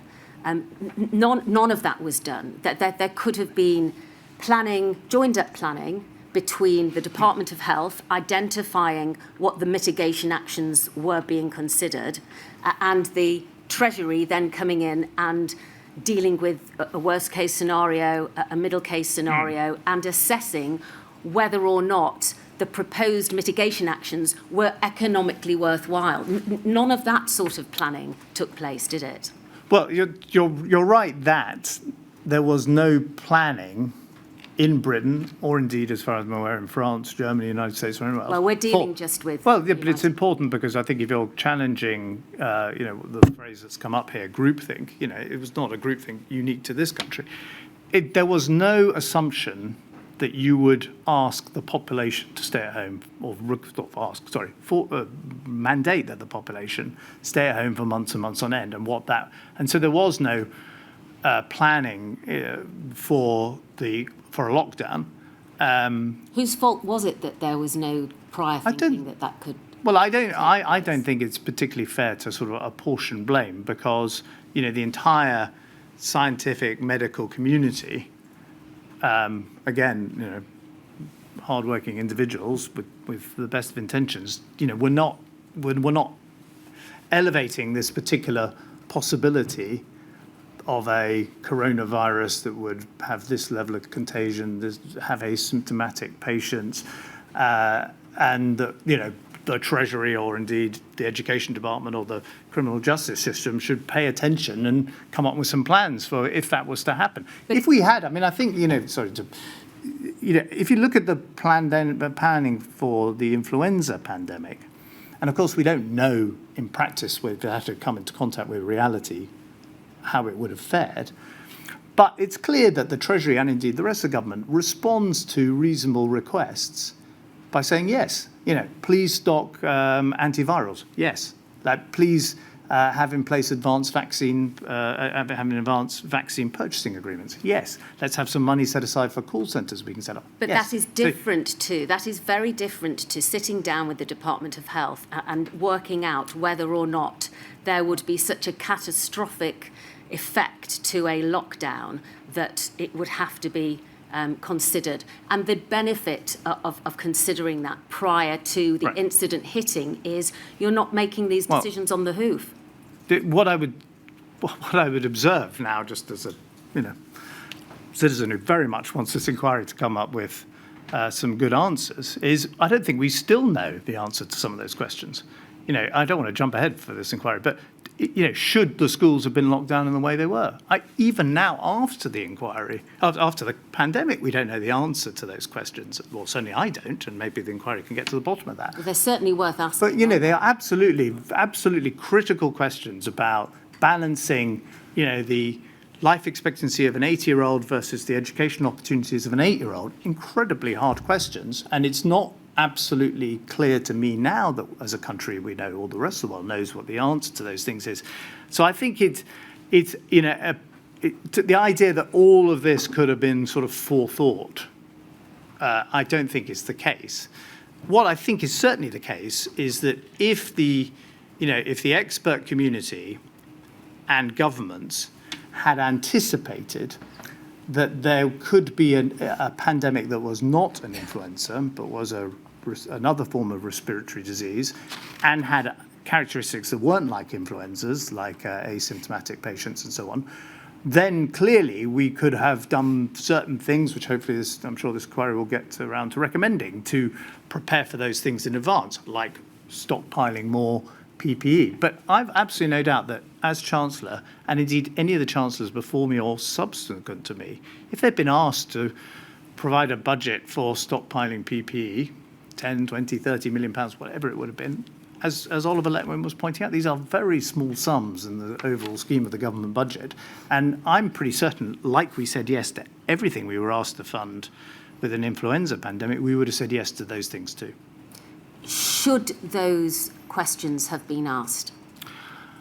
Well, I'm with hindsight, yes, but I would say the one thing a Treasury can do, and I think it's a very powerful statement from the chair of the OBR in the witness evidence that I was shown, is he says, Richard Hughes, in the absence of perfect foresight, fiscal space may be the most valuable risk tool. Above all, as a country, whatever hits you, you need to be able to respond, to throw, in this case, large amounts of public funds at the problem without it leading to the thing I mentioned earlier, the fiscal crisis or the banking crisis that makes either the situation very much worse or indeed just removes the option of funding. Poorer countries in the world were not able to afford lockdowns. Poorer countries in the world were not able to provide loans for businesses to stay in operation. Right. So, this is not some academic question. And indeed, in our own country in the last 12 months, we saw in the autumn of last year, with the funding crisis for government debt, that this is not some abstract problem for the UK either. If you can't fund yourself, you cannot spend £340 billion on COVID support. Well, you're going back with respect to the issue of funding. The questions were based around the lack of preparation and the lack of planning. You've raised. I would say that part of preparation and planning is, as an economy, to have flexibility to deal with whatever the world's going to throw. But that's only part of it, isn't it? Of course. And even recognising the questions that need to be asked, it is not a plan. Once those questions have been identified, there then has to be planning for the practicalities of what might take place.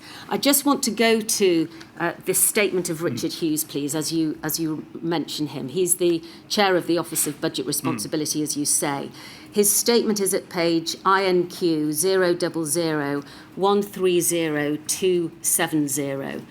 And if we could go to page 5, please, and look at paragraph 6D of the witness statement.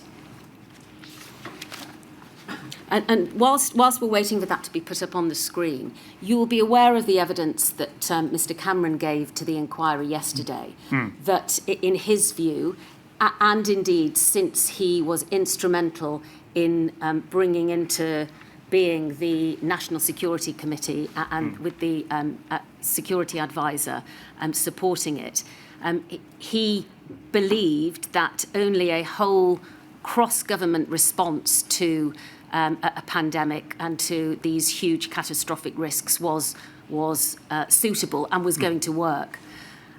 Do you agree, Mr. Osborne, that unless the Treasury is involved in proper joined-up thinking with the other lead government departments, then there is a piece of the jigsaw missing, and it is not a cross-government response?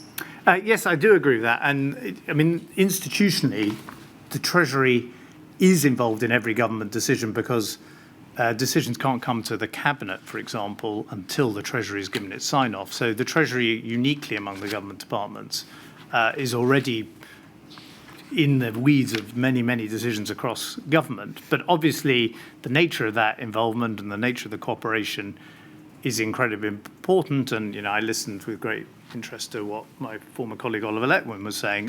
I'd make one observation to the inquiry. Unfortunately, not all ministers are like Oliver Letwin with the kind of self-starting capacity to check everything and chase everything. And you can't build an entire system, unfortunately, around a future supply of Oliver Letwins.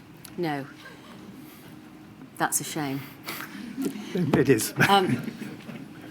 Looking at the document that we've got on screen then, this is, just to remind ourselves, from Richard Hughes, the Chair of the Office for Budget Responsibility. And he says this: while it may be difficult to predict when catastrophic risks will materialise, it is possible to anticipate their broad effects if they do. The risk of a global pandemic was at the top of government risk registers for a decade before coronavirus arrived, but attracted relatively little and, in hindsight, far too little attention from the economic community. I'm going to pause there. Do you agree with that statement? Yes, I do. With You can take that down. but as he points out, with hindsight, it's not just the economic community, obviously, that doesn't give sufficient attention to the possibility of a coronavirus pandemic. It's all sorts of other communities, including the health community. Yes. I think there is your line of questioning is completely correct, because in my view, you're trying to get to the point which is, well, sorry, I shouldn't be anticipating what you say, but you're saying, why didn't we plan for a lockdown? Right. And the truth is, we didn't plan for a lockdown. No Treasury did. Before me, after me, no Treasury, as I'm aware, in the rest of the Western world. The influenza pandemic did not pose the same economic planning challenges that coronavirus subsequently did, because in an influenza pandemic, lots of people get sick. There's, tragically a mortality rate, and you have to deal with that. But people are off work for 1 week, and then they come back to work. They're not off work for months and months and months, or not off work, but absent from the workplace for months and months and months. There are not whole sectors of the economy like airlines that don't have anyone flying on them, or restaurants or pubs that don't have anyone visiting them. No, So, and there's clearly a difference. Isn't there? so there's a massive difference. So I think that. on the influenza pandemic planning, the Treasury, it was actually, the work was done before I arrived in office by the previous government, but they'd made an estimate that it would hit the economy around 3% of GDP. They'd made an estimate about how many people would be sick over a 6-month period. They had done some planning to make sure, and indeed during my period in office, there was planning to make sure that the banking system and the financial system could cope with the expected absenteeism of people having flu at home. Yes. It's completely different to what actually happened in 2020, 2021, where for months and months on end, no one was at work. No, but if the analysis that No one was at work at the workplace. Okay. People were working remotely. If the analysis that you've just performed in the witness box had been undertaken prior to COVID hitting, then the Treasury would not have been flying blind in having to make the decisions and give the advice that they did. Why did that not happen? Well, because no one said to us. I've said this actually in my witness statement. No one said to us there could be a a health pandemic that is not influenza, for which the likely response is you're going to have to shut down the economy for months and months on end. So that was not elevated to us as a health risk, and obviously the Treasury not trying to second guess all the health experts. And this is not, I'm not disparaging the health experts who I work with very closely in government. It's just, it doesn't seem to me, and in all the documentation I've read, everything I've seen in the rest of much of the world, that anywhere else in the world people are saying you've got to prepare for this thing. And obviously the entire world is caught out by what has happened. And indeed, it's an interesting question, which is only entirely sort of unknowable. Would we all have gone into lockdown if China had not locked down in January or February? I think the Chinese lockdown is what gives the rest of the world the idea of a lockdown. And it's the overwhelming of the hospital system in northern Italy that then leads all Western governments to reach basically the same conclusion, which is we've got to do what the Chinese have done in order to try and preserve our capacity in our emergency wards. And I wonder, but it's unknowable, that if we'd done a kind of tabletop exercise in 2011, 2012, Yes. that we would have come to the conclusion you could lock down the entire population. Whether that would have even been a feasible policy option, as it turned out to be. We'll never know because it was never done, was it? We asked the Treasury to provide us with any plans, pandemic plans, and evidence of what in fact was done in the time that you were Chancellor. And Catherine Little, who is the Treasurer's second permanent secretary, has provided a witness statement, which I know you will have read, Mr. Osborne.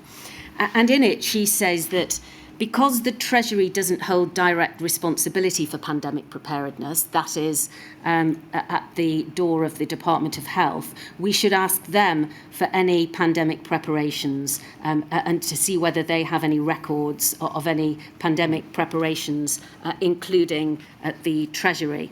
So we have been provided with plans such as they existed, and they are appended to Catherine Little's statement.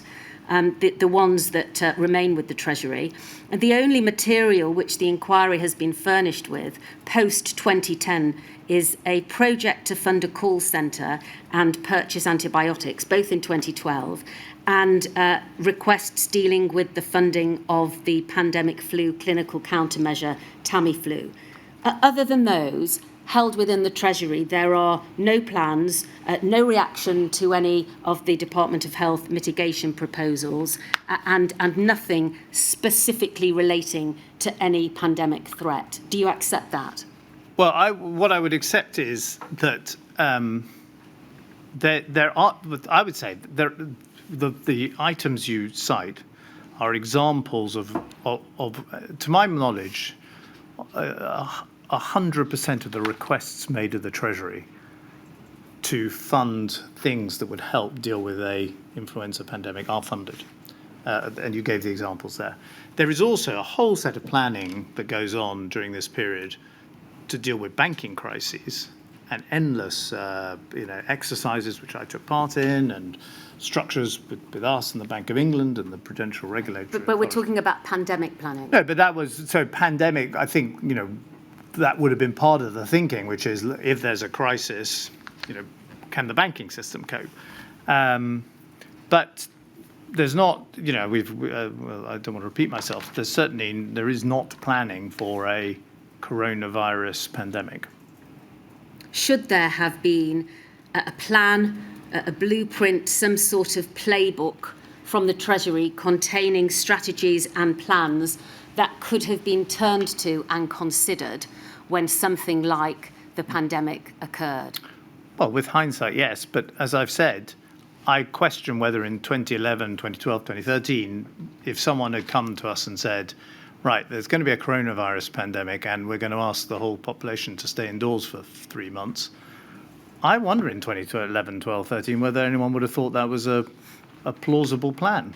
I mean, it turned out to be one, but after other parts of the world had started doing it. Right.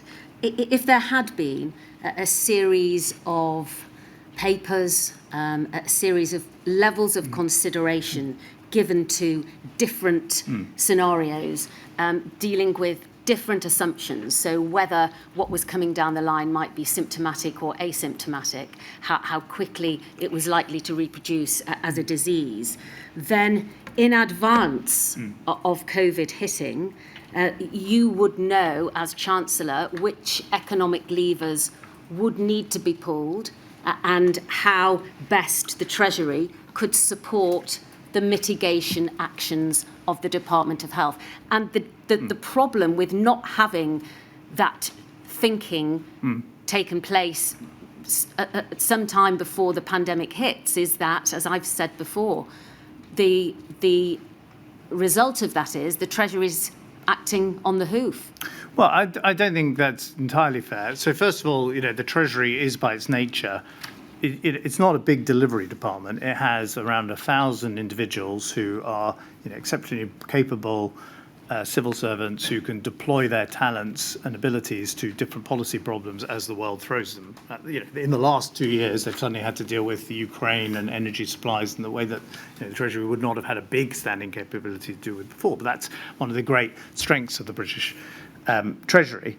There are definitely, following your line of questioning, things that we could have done if this kind of threat of a coronavirus pandemic had been identified in advance. So we could have, I'm making sort of, I think, straightforward observations, like we could have stockpiled more PPE because we might have anticipated that the whole world would want to get hold of this material, and it was only being produced in a certain number of factories on the other side of the world, and the US government was doing everything to get hold of it, and so we could have stockpiled more of that.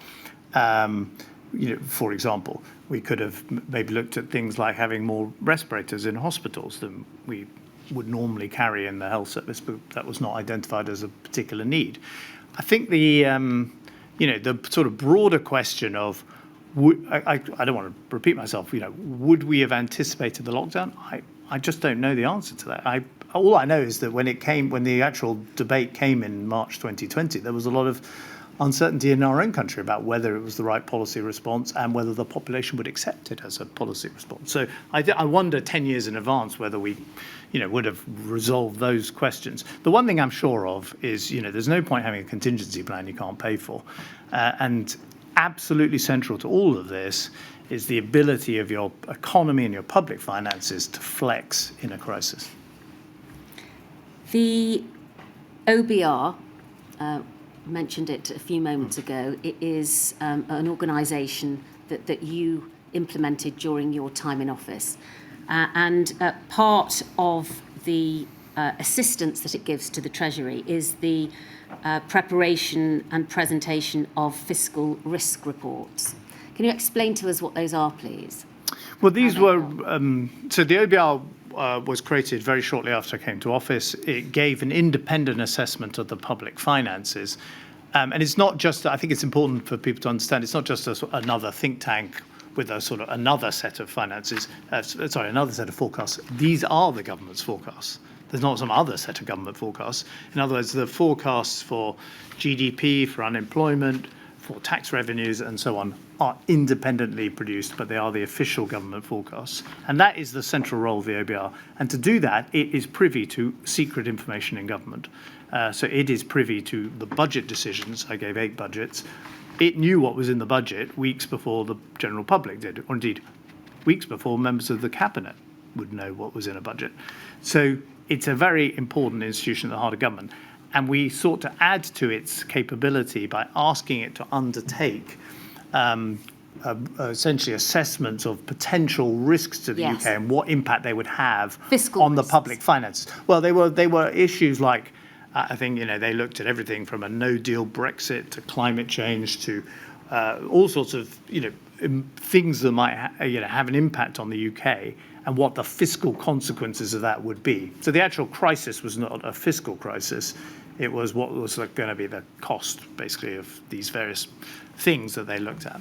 And there were business as usual risks, as they defined, weren't there? And then there were also one-off events recognised and reflected in their risk analysis. And in July of 2017, the OBR produced as part of its report this statement. On top of the business as usual risks, there could be one-off events that generate demand for additional health spending, such as a large-scale outbreak of disease, for example, an influenza pandemic, which the Cabinet Office considers to represent the most significant civil emergency risk.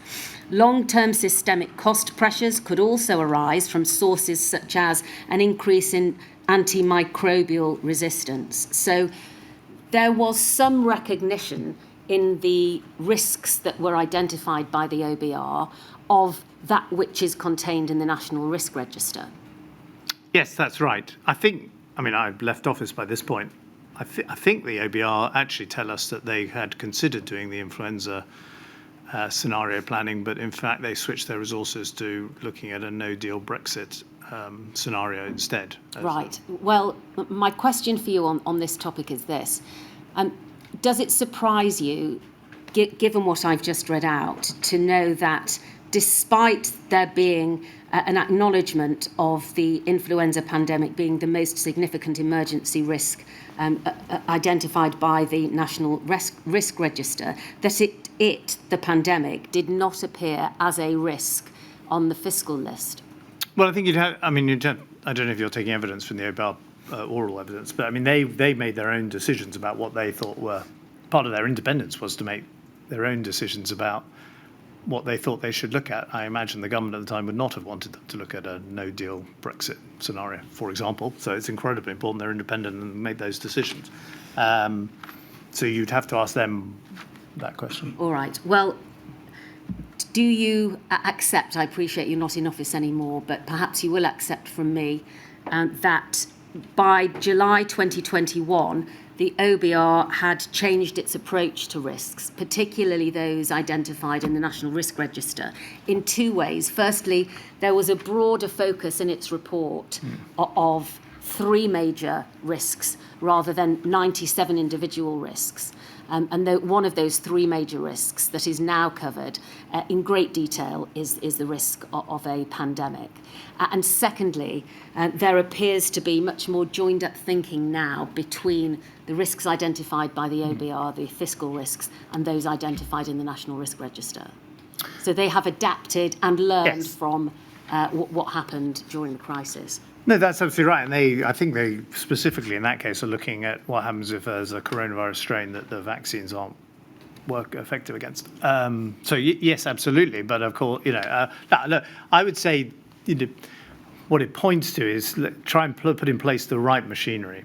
I wish this inquiry, every success in trying to anticipate what we could do in the future for different crises. But the truth is we're not going to be able to anticipate every crisis that hits the United Kingdom over the rest of our lifetimes. And therefore having, a strong OBR, a Treasury with the capacity to come up with quick policy making, central government machinery that can respond quickly to, that is also important, that's also important, as well as trying to anticipate specific crises that you can specifically plan for. Can we put up, please, the witness statement of Sir Mark Walport, which is at INQ 000147707, and go to paragraph 86 at page 33. And given what you've just said, Mr. Osborne, about the fact that not every eventuality can be predicted or planned for, I'd like your view on what Sir Mark says here at paragraph 86. Every national emergency has knock-on effects on citizens' lives beyond the immediate impact of the emergency itself. And there is always the possibility that the cure for this specific emergency, in terms of the policies and actions directed at stemming the primary damage, causes harmful side effects. In the case of a pandemic, lockdowns and quarantining, closing international borders and other restrictions to travel, closing of institutions such as schools and businesses, all have serious adverse consequences. This raises important questions for policymakers about how to balance the direct harms from the pandemic infection against the adverse consequences of interventions, singly or in combination. That statement highlights, does it not, the importance of a department trying its level best to anticipate not only what's coming down the line, but also what is going to be the effect of the mitigation actions that might have to be taken. This, Mark, I know Mark very well and have worked with him. This goes to my mind the heart of the, very difficult question that the government of the day had to wrestle with, and any future government would have to wrestle with, which is, what are the costs and benefits of dealing with the health problem, the spread of the disease, versus the impact of closing a school. I had school-aged children at the time of the pandemic. Closing the court system so that people don't get their trial. Locking down prisoners in prisons. All sorts of other things that had a really damaging impact. And you go to the heart of very difficult sort of societal questions, of which, frankly, I don't. You can produce any amount of economic analysis of what's the benefit of controlling coronavirus for a day and shutting a school for a day. But I think in the end they come down to essentially kind of human societal judgments of what are the things we value. And the truth is, different human beings will value different things. Some people will say the education of the child is more important than, protecting older patients in our, care homes. But ultimately we have democratic governments that are accountable to the general public in order to try and make those very difficult decisions. If this inquiry can help any future government, if I'm not sure, my lady, if I'm allowed to say this, but I personally think of this, your inquiry, which I strongly support.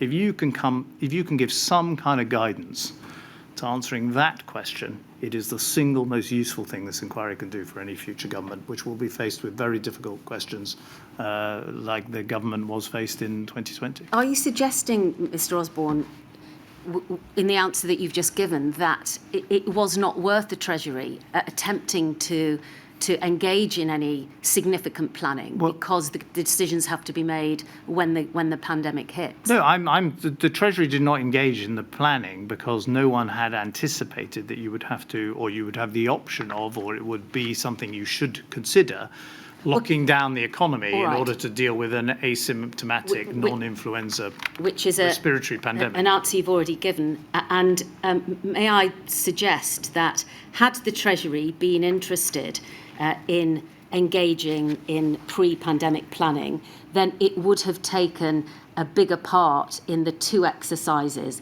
that took place during your tenure and just after you'd left. Looking at the reports into Exercise Alice that took place in February of 2016, and indeed was an exercise dealing with the outbreak of a coronavirus, the Treasury wasn't even present.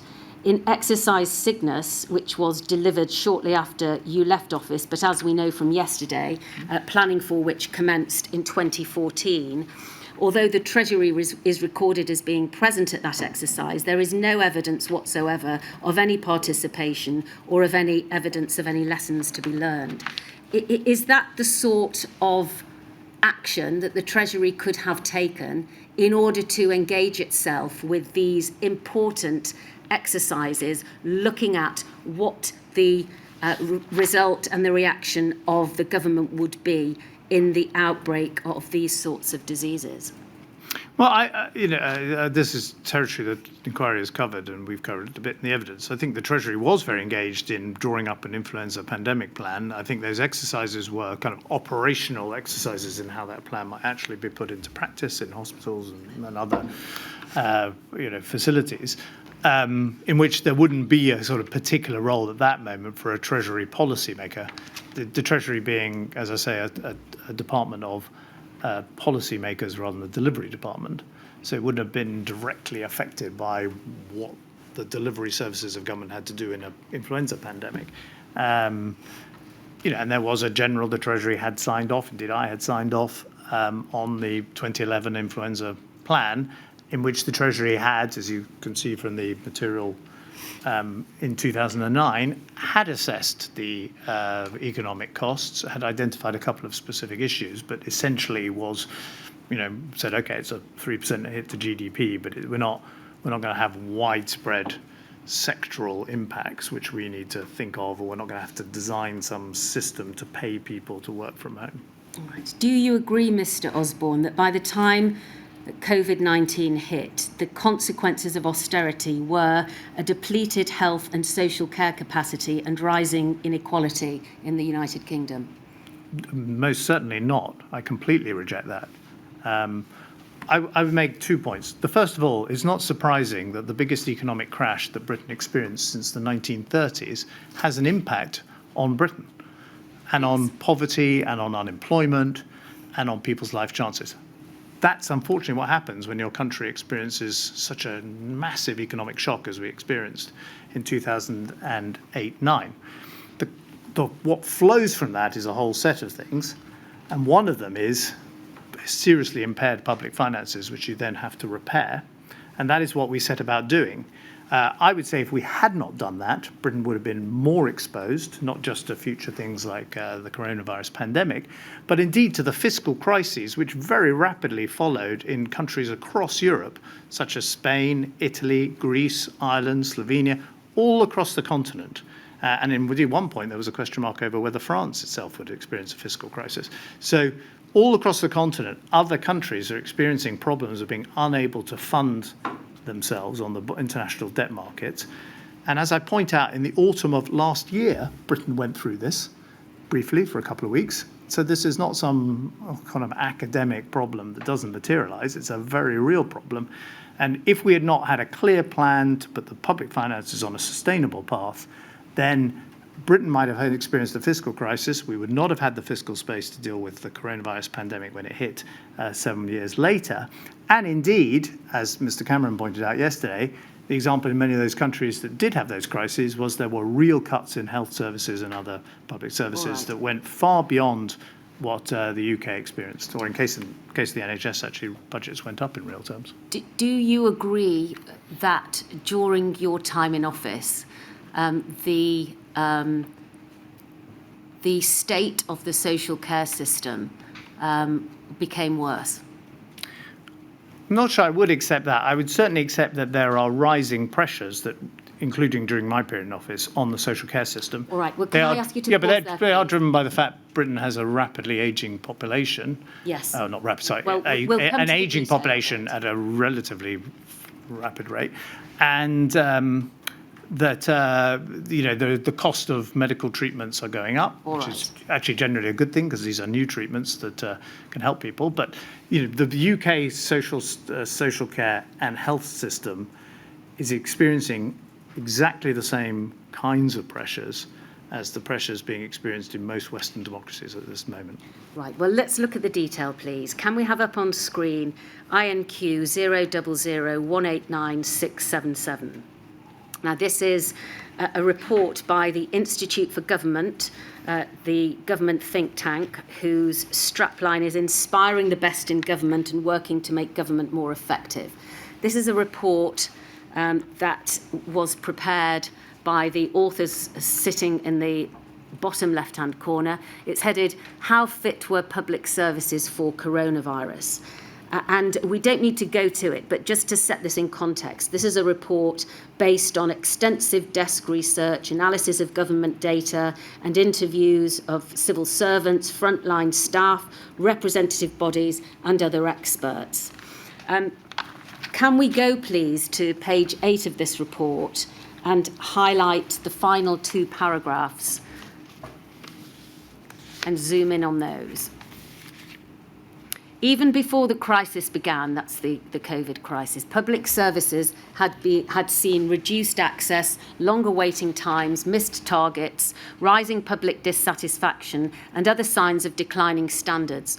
Most notably, GPs and hospitals were missing almost all routine targets, whilst prisons had experienced a dramatic increase in levels of self-harm, violence, and poor prisoner behaviour. This context made it far harder for services to maintain acceptable standards while also managing a disruption as wide-ranging and long-lasting as that wrought by the coronavirus. The response has also been hampered by historic underinvestment in buildings and equipment. Government has consistently underspent its capital budgets, often using money that had been earmarked for long-term investment to cover holes in day-to-day budgets. As a result, public services have had to operate out of crumbling prisons, courthouses and hospitals that are difficult to clean or repurpose in line with coronavirus health measures. And can we move down to finish this on the following page, please? The sale of courthouses and police stations and the failure to build new prison places have similarly made it harder to maintain social distancing. And inadequate ICT has reduced the ability of police officers and local authority staff to work from home, made it far harder for prisoners confined in cells for more than 23 hours a day to access training or speak to their families, and meant that schools, hospitals, GPs and criminal courts have all struggled at times to provide services remotely, even when greatly reduced. Now there's repeated reference there to prisons and court centres, and indeed those will be covered in detail in later modules. So I just want to focus for the moment on what the Institute for Government have found in terms of the state of the health public services and the ability for them to react to coronavirus. Is that picture something that you recognise? The short answer is no, because by the time I left office, there were more doctors working in the NHS, more nurses working in the NHS. As Mr. Cameron pointed out yesterday, diagnostic testing had increased in the NHS and public satisfaction had remained broadly constant during a difficult period for the economy and for the constraint of spending in public finances. I'd make a general observation. I mean, if you put all this together, the health service, the criminal justice system, the education system, the social care system, I think basically you've just left out defence, but if we had some generals here, they'd no doubt want some more tanks. That is public spending. So you can't just say, well, we'd like public spending to be higher without then explaining where you're going to get the money from. I've pointed out the risks of borrowing the money, so you can certainly go to the general population and say, please, will you pay more taxes? I would note the present Prime Minister just last year proposed a national insurance rise to pay for the NHS, and it was rejected by his own party and by the opposition. So, in other words, this is the job of the Chancellor Exchequer. You are going straight to the heart of it, which is you've got to balance all of these competing demands within public services for different services wanting more money, plus the constraints on a country of borrowing the money in international markets, plus the constraints on the general population just willy-nilly paying more tax. And the taxpayer is also a core participant in that sense to this inquiry, which is he's got to pay for all of this. The point that you're making, Mr. Osborne, and in your witness statement, you claimed that the Department of Health funding for the NHS was ring-fenced or was increased, in fact, year on year during the course of your time as Chancellor, whilst other departments were reduced by up to 19%. Yes. Right. Well, I'd like to explore that with you, please. I would make one point. Please just let me ask my question. Of course. I'd like to explore that in terms of social care and in terms of public health, because from the time of the implementation of the Health and Social Care Act of 2012, it's right, isn't it, that certainly certain of the public health responsibilities moved from the National Health Service over to local authorities and therefore came outside of the budget, that part of the budget that the Department of Health would give to the National Health Service. Do you agree with that? Yes. Yes. So in terms of whether or not the funding for public health had been ring-fenced in the way in which you describe in your witness statement, what we have to in fact look at is how the local public health was being funded through the local authorities. And in order to do this and to demonstrate my point, can we put up, please, INQ 000 205 178, which is the witness statement of Dr. Klaas Kershele. And can we go to page 70 and paragraph 108? I'd like your comment on this, please, once we've read through it, Mr. Osborne. Functioning of the new local and national public health structures was compromised by austerity politics. At the local level, the abolition of PCTs meant that overall public health performance was strongly dependent on local authority capabilities to commission and deliver effective services. Ministers had promised to ring-fence the public health budget for local authorities. However, an in-year cut of £200 million in 2015 was followed by further reductions over the next 5 years.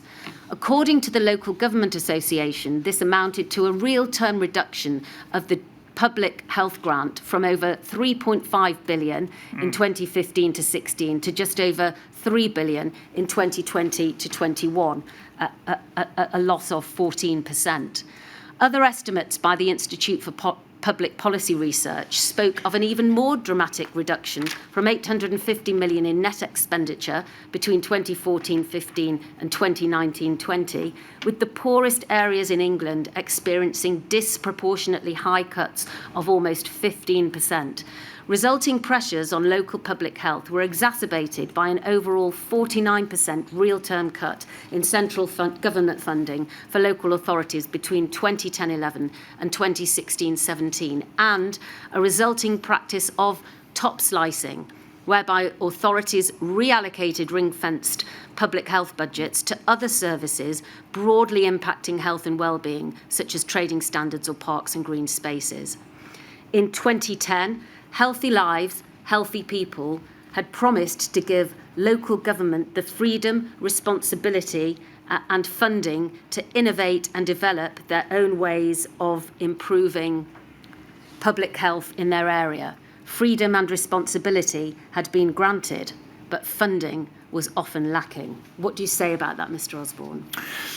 Well, there are several things I'd say about this. I mean, first of all, I think it's universally accepted that the decision, which was not mine, it was taken elsewhere in the government, but the decision to transfer public health from the NHS to local authorities has turned out to be, broadly speaking, a good thing. There is no one, as far as I'm aware, arguing that it should be returned to the NHS. What about the funding position? Well, we'll come on to the funding position, but the central, because this is actually, also helps address the funding point. So first of all, that was an important decision, and it meant that public health decisions were tied in with other decisions that local government takes around housing and the like, licensing, recreation facilities, and so on. Second, as it happens, during the period I was Chancellor, the public health budget went up. The numbers you refer to are from 2015 to 2020. I left office shortly after 2015. But I would make a broader point, which is, here there's a kind of challenge, which is a classic policy-making challenge of to what extent do you try and ring-fence things and say local authorities must spend this money on this particular thing. Indeed, public inquiries of all kinds have generally led to conclusions that budgets should be ring-fenced for the thing the public inquiry was looking at. Yes. And then over time, a local authority has less and less discretion about how to spend money, because this bit's ring-fenced, that bit's ring-fenced, and so on. And you erode local decision-making and local democracy, and you also end up with a whole load of siloed individual ring fences. So as a government, the Cameron government, of which I was an active part, was actually promoting localism, and indeed we went further in devolving power, such as indeed the NHS and public health and social services in Manchester to the Greater Manchester Authority. But to work, the system has to be properly funded, doesn't it? Well, then you come to the point which is, and by the way, local government has its own resources. It can raise or cut local taxes. Part of the taxation system is in the hands of local government. But I would make then I make the point. First of all, money is not the solution to all public health problems. I introduced a sugar tax, which has, I believe, had a big impact on reducing sugary drinks and helping with obesity levels in the UK. Smoking during the Cameron government reduced as quite dramatically the amount of the population, proportion of the population smoking. So you can do all sorts of other things to help with public health. If you're coming back to like the public health budget, well then that's what okay. The Well then that which straddles several different parts of government again comes into the general question you've got of which budgets you're going to cut, or what money you're going to borrow, or what taxes you're going to put up. Right. And we had made a decision to ring-fence the NHS and indeed to ring-fence some of these public health grants.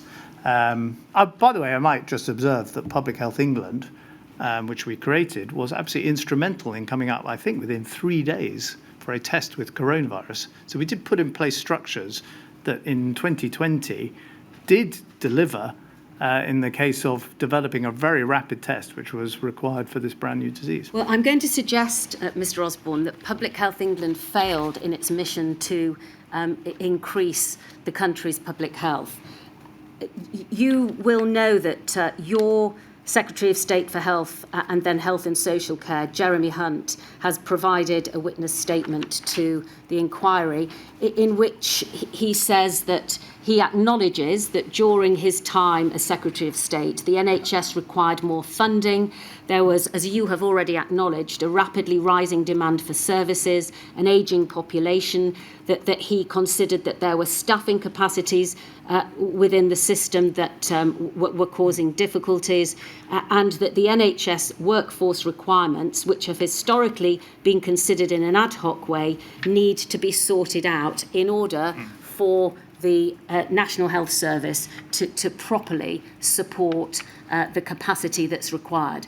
And that's in normal circumstances. But when one takes that into account when the pandemic hit, do you accept his criticisms that the system was not working as properly as it should be, and that part of the reason for that must have been the funding?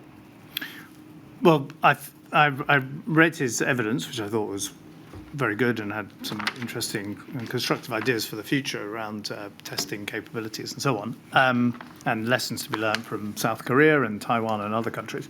I think from memory, he actually identifies Brexit and immigration as one of the problems, that the health service had relied on a stream of people coming into the country to fill posts in nursing and other parts of the medical profession, and that proved problematic during the period he was health secretary. I had by then left the government. All right. Do you agree that, however well funded you say the NHS was during your time as Chancellor, it simply wasn't enough?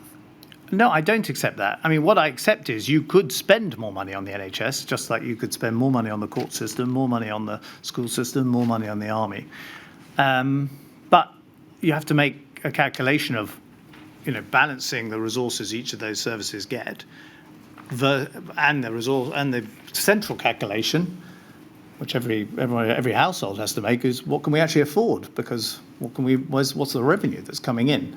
And so I think we prioritised health. I would also it's not insignificant that at the 2010 general election, this is exactly what we said we were going to do: cut other areas, but increase health. We went into the general election telling the public we were going to cut those other services. And in 2015, we also said the same thing. And on both cases, the public put their confidence in us. So in terms of also democratic accountability, I don't think the public were misled about what the government would do. And the evidence of the 2015 election were prepared to continue to place their trust in us. Can we display, please, INQ 000 119 293? This is the OBR's first fiscal risk report from July of 2017. I've already made reference to it. And can we go to paragraph 162 and look at, page 162, and look at paragraphs 6.66 and 6.67. This was the risk report provided a year after you had left office. And if we can look, please, at, in fact, 6.66 we will start with. Thank you very much. It's headed Pressures on the Adult Social Care Budget and How Government Has Responded. As with health, there are visible signs of pressure on the adult social care system. In the past 2 years, governments have announced top-up funding and delayed reforms that would increase costs further. The government has stated that further reform is required to ensure that the system is prepared to meet the challenges of the increasing numbers of over 75s, and that it will work with partners at all levels, including those who use services and who work to provide care, to bring forward proposals for public consultation. Signs and sources of pressure on the adult social care budget include pressure on local authority budgets has fed through to adult social care. For those authorities in England with responsibility for adult social care, it is their largest item of discretionary spending. Local authority budgets have been squeezed by cuts to grant funding and limits on council tax rises. As a result, English local authorities' total net current expenditure fell by 13.3% in real terms between 2010 to 11 and 2015 to 16. Within this, total spending on adult social care fell by less, but local authority spending on it still fell by 9.1% over the same period, including transfers from the NHS. Spending on adult and children's social care exceeded local authorities' budgets in 2014 to 15 and by a bigger margin of 2015 to 16. This is the organisation that you created, telling us here that so far as local authority budgets are concerned and adult social care is concerned, the picture was not great. Do you agree? Well, I'm not saying, sure it does say that, to be honest. I mean, I think it points out that there are pressures on the adult social care system. That's a statement of the obvious in all advanced democracies at the moment. And then it goes to point out that there were reductions in the local government budget. Yes, there were. We announced, they're not like secret reductions in the local government budget. They were publicly announced as part of a programme of trying to reduce government expenditure. But if you exclude local government, education, defence, criminal justice, and the NHS, you haven't got anything left. That is what public expenditure is, plus welfare spending, which people also are not keen on having reduced. So welfare entitlements. So yes, there were reductions in local government budgets. That's because the country had had an enormous financial crash, was poorer than it had been before, was going to be permanently poorer. There was an impact on it. Its permanent potential had been impacted by the crash. And we had to try and make sure that public expenditure fitted the size of the economy, whilst getting the economy growing and putting people into work and reducing poverty, which all happened under our watch as well. So we got the economy going so that you could afford to spend ultimately more on those things. I would just say on social care, it's really straightforward. There are two people who can pay for social care. The taxpayer can pay, and then you've got to be prepared for higher levels of general taxation. Rishi Sunak's NHS and social care levy was rejected by the Conservative Party and the Labour Party in the last year. Or you can ask people to sell their homes, the assets they have, to pay for that social care. There's no one else who's going to pay for it, the taxpayer or the individual. And the political system for 20 years under governments of all colours have rejected those two options, which is why you continually read that there's an ongoing debate about what the social care problem is unsolved. That's because the solutions are currently unpalatable to the political system, which I would suggest is a reflection of being unpalatable to the broader taxpayer and society. But what about the effect of the falling expenditure? You know that last week the inquiry has heard from Professors Marmot and Bamborough, who told the inquiry that changes in the social determinants of health because of austerity since 2010 were likely to be the causes of the adverse changes in health and health inequalities in the UK. And also, I know that you've had sight of the statement of Professor Kevin Fenton, the President of the United Kingdom Faculty of Public Health, who's told the inquiry that a key lesson learned through the pandemic has been the importance of robust engagement with potentially disproportionately affected populations, both in the planning and preparedness.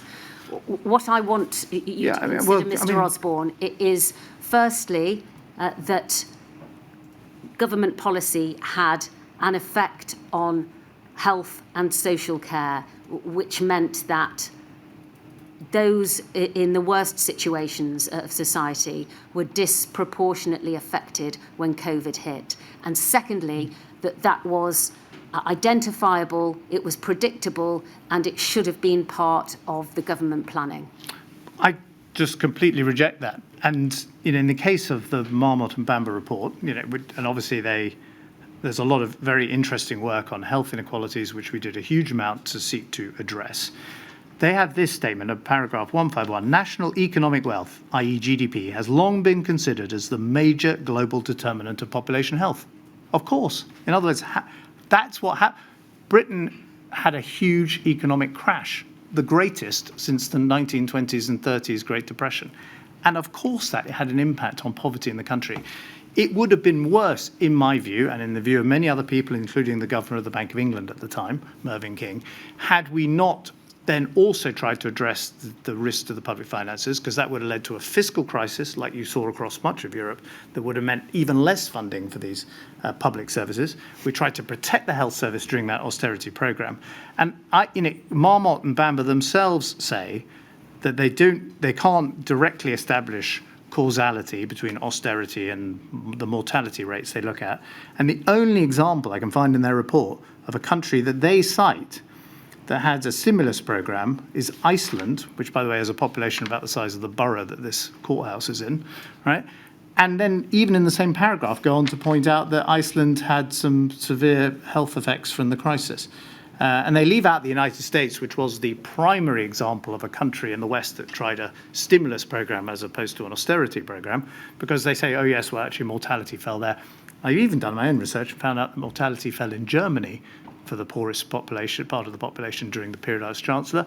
And I don't think anyone thinks that Germany pursued a particularly tough austerity program during that period. So I just reject all right, I would centre on their central conclusion, which is national economic wealth has long been considered as the major global determinant of population health. So your evidence, Mr. Osborne, is that although you acknowledge that in certain aspects the effects of COVID were felt more keenly by those most disadvantaged in society, that has no connection whatsoever to the effects of austerity that were brought in 2010. That's absolutely my contention. Right. It is true that pandemics will affect poorer people more severely, and that is one of the great tragedies, which is why we try and alleviate poverty and direct services towards them. I think everything we did to try and ring-fence the NHS budget, to provide stable finances so that they were not further affected by a fiscal crisis, things like universal credit, which were introduced, all of these things were done to try and protect the poorest part of the population. Indeed, I was the first Chancellor ever to publish distributional analysis of the effect of my policies at budget after budget, precisely to show that we were trying to direct resources in constrained times to the poorest and most vulnerable, who are indeed generally more exposed to things like pandemics, tragically. Mr. Osborne, thank you. How are we doing? Because I think, if I may say so, Mr. Osborne and I share a tendency, which is to speak very fast. And the stenographer, I'm afraid, has had a tough morning. So I only have two more. You think you can finish by questions. 1 o'clock? Yes, I will finish by 1 o'clock. Okay. Can I apologise to you, my lady, for talking too quickly for the stenographer? Don't worry, I do it too. So I'm afraid we're in the same camp. Two final questions, please. The first, going back to health economics, and I'd like to put to you the statement made by Professor Sir Chris Whitty in his witness statement. We don't need to put it up. But he has told the inquiry this: there may be a need to look at operational issues and the cost effectiveness of particular interventions within CMO or Sage advice. So health economics may be relevant to the medical and scientific advice. This is because giving advice which is operationally unfeasible or substantially disproportionate in cost or difficulty is not especially helpful. And that is mirrored and expanded by the witness statement of Professor John Edmonds from the Department of Infectious Disease Epidemiology at the London School of Hygiene and Tropical Medicine.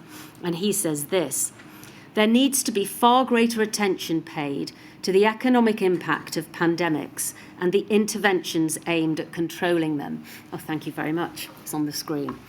The economics of outbreaks is a specialised field.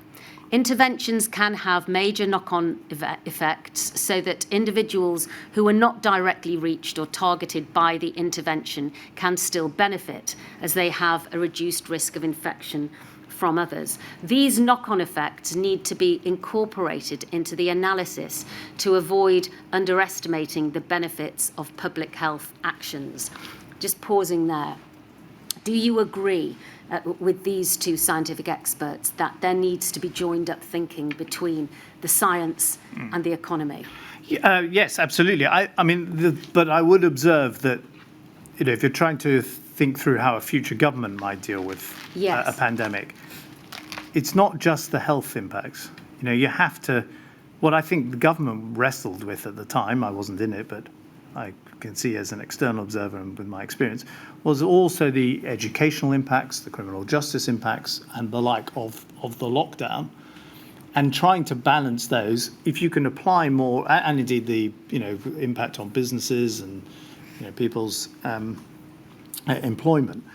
If you can certainly apply more analysis to all of that. I personally think you're going to end up with a very difficult, essentially sort of human judgment of, are you valuing education over health in some cases, and that is a very, very, and other examples like that. And that's an incredibly hard trade-off, which I guess we have, in our country, elected governments to try and make on our behalf. All right, thank you. Finally, let's just look at the consequences of failing to plan. And can we display, please, INQ 0000872005, and look at paragraph 16 at page 4 of the Pandemic Diseases Capabilities Board review of April 2022.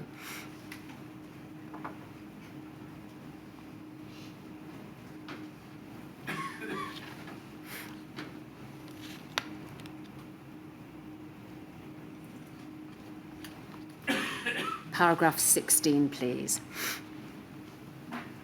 In line with the National Security Risk Assessment methodology, revised pandemic reasonable worst case scenario models represent unmitigated scenarios and so do not include a full risk assessment for the use of NPIs, non-pharmaceutical interventions. Given that the imposition of lockdown, in part, accounted for a 25% drop in GDP between February and April 2020, the largest drop on record, and numerous secondary and tertiary impacts on all sectors, this represents a significant gap in the UK's assessment of pandemic risk. Noting that, even without government intervention, we would anticipate spontaneous behaviour change and subsequent economic damage. What is more, the secondary and tertiary impact of these measures will have been unevenly spread throughout society, highlighting and in areas exacerbating pre-existing inequalities. Now, can we go to page 5 and paragraph 18?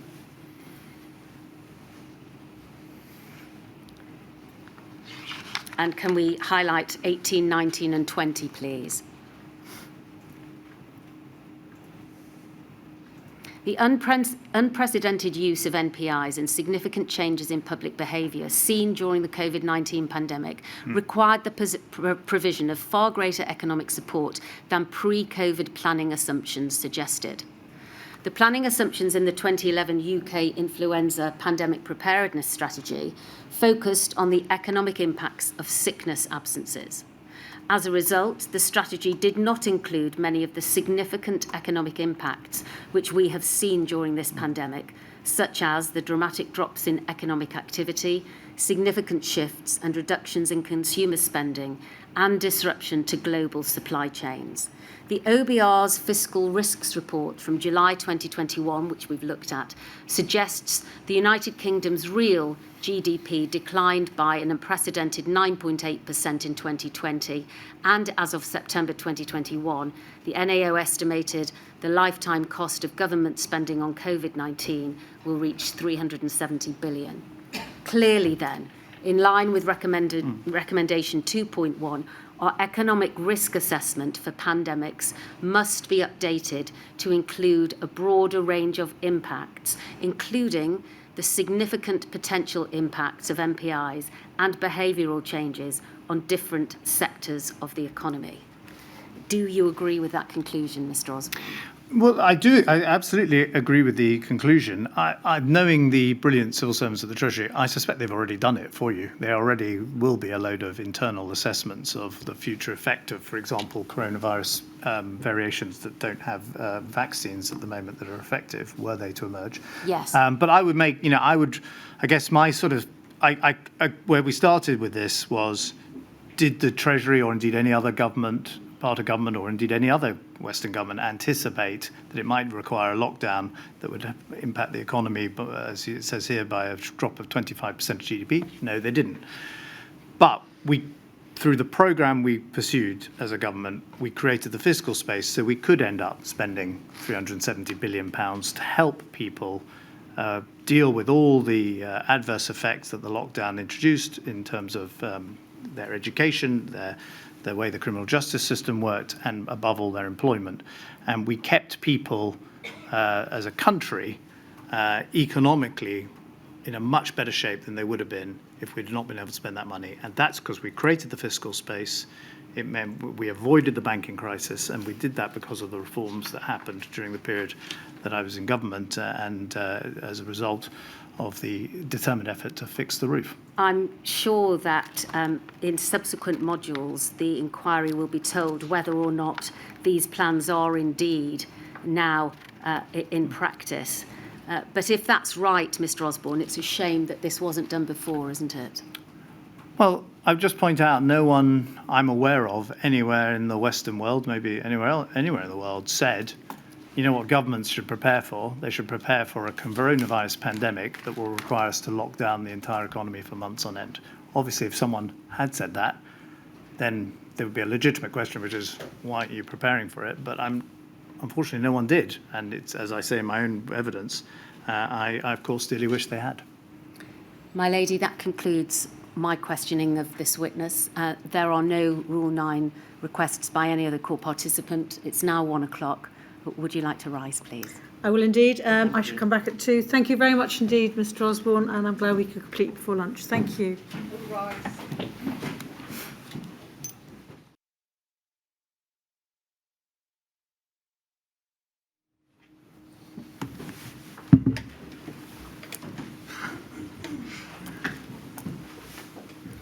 Yes, Mr. Keith. My lady, this afternoon we're hearing from Professor Dame Sally Davis, notably the former Chief Medical Officer for England between 2010 and 2019. Please repeat after me. I swear by Almighty God I swear by Almighty God that the evidence I shall give that the evidence I shall give shall be the truth, shall be the truth, the whole truth, the whole truth, and nothing but. and nothing but the truth. Thank you. Thank you. Dame Sally, could you give the inquiry, please, your name? Sally Claire Davis. Thank you. Dame Sally, thank you very much for your assistance to the inquiry. You've been provided with a great deal, many documents, and I know a considerable amount of midnight oil has been burnt in preparation. Whilst you give evidence, could you please keep your voice up so that we may hear your evidence and, of course, that the stenographer can hear you for the transcript. If I ask a question which is not clear, please don't hesitate to ask me to repeat it. You provided, helpfully, a witness statement dated the 4th of May 2023. Could we have, please, 184637 and page 14. There's the statement of truth and the declaration dated the 4th of May 2023. My lady, could that be published? Certainly. Dame Sally, you were from 2004 to 2016 the Chief Scientific Advisor to what was then known as the Department of Health, but which became the Department of Health and Social Care, and also Director General for Research in the Department of Health. You were between June 2010 and October 2019 the Chief Medical Officer for England.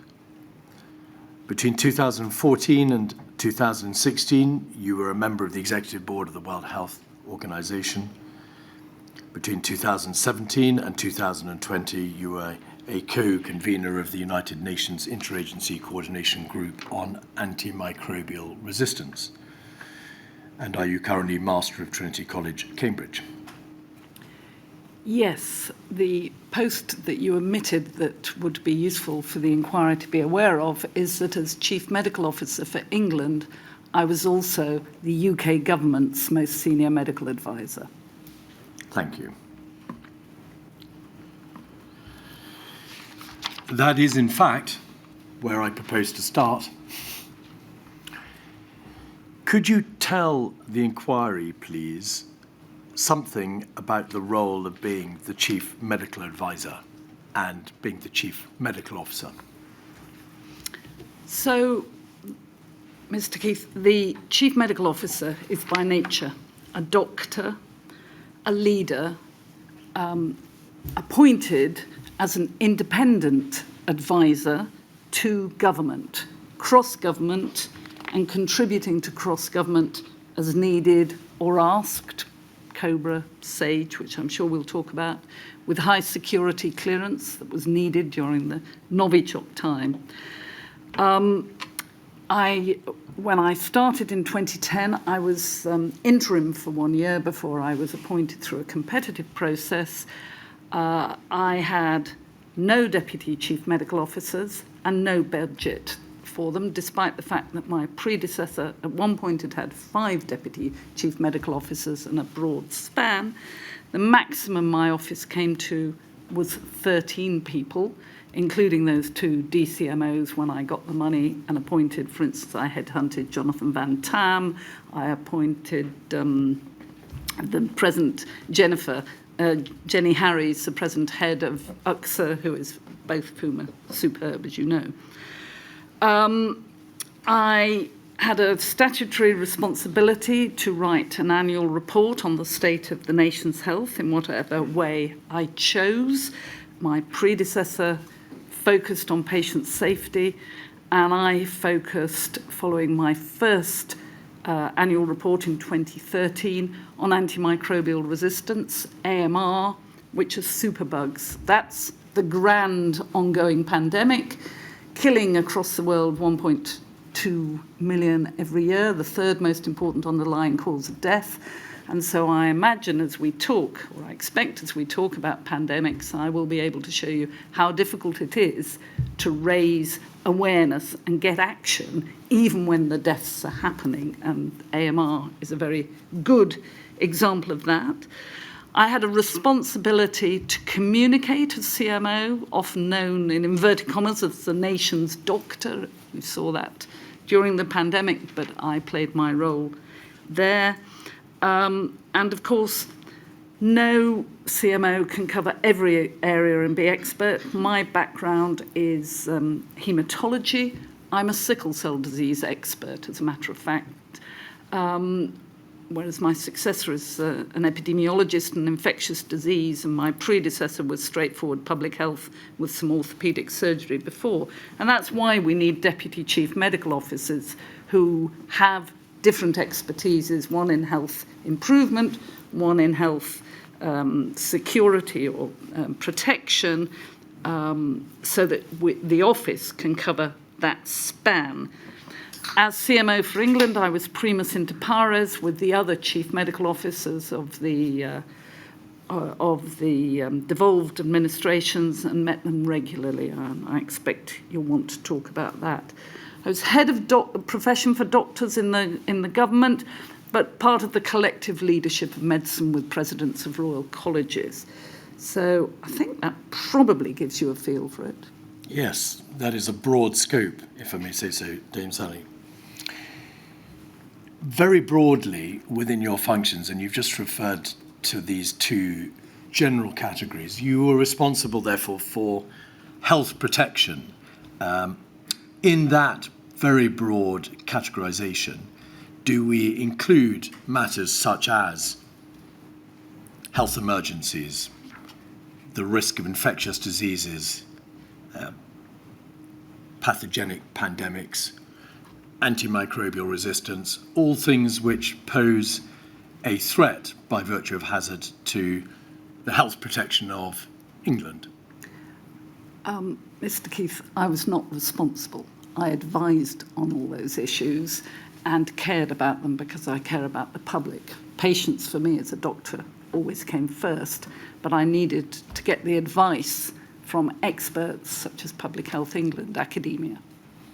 I didn't, in fact, suggest that you were primarily or even solely responsible for those areas. I was asking you whether or not the broad nature of the functions that you discharge could be divided into those 2 categories. Yes. Health protection and health improvement. Yes. Right. So under health protection, AMR, health emergencies, pandemic outbreaks, the risk of pathogenic disease and so on.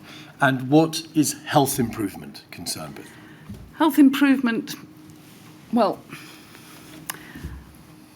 one reason we had a bad outcome from COVID, and I presume would get from flu, but we have thankfully not tried it, is because of what you have been told are health inequalities. I would talk about the lack of resilience in the public's health. 25% of children in year 6 are obese, 60% of adults are obese or overweight. We have high levels of diabetes. It's the health improvement is how does government play a role improving the health of people? Because there is a libertarian view that it's all down to each of us as individuals and how strong we are. But of course it isn't about that. It is much more about the structure of our society and how to make the healthy choice the easy choice, whether it's activity or what we eat or anything else. Are you able to say what proportion of your time was spent advising on health protection as opposed to health improvement? Or is that an impossible question? It's so varied from month to month. I mean, I'll take Novichok again because I mentioned it. Over the period of a month, I did nothing but Novichok and the Russians poisoning people. But other times I could do more. For instance, when the policy team were thinking about obesity, then they would come and consult me. I discussed with the Treasury the framing and the work on the sugar levy.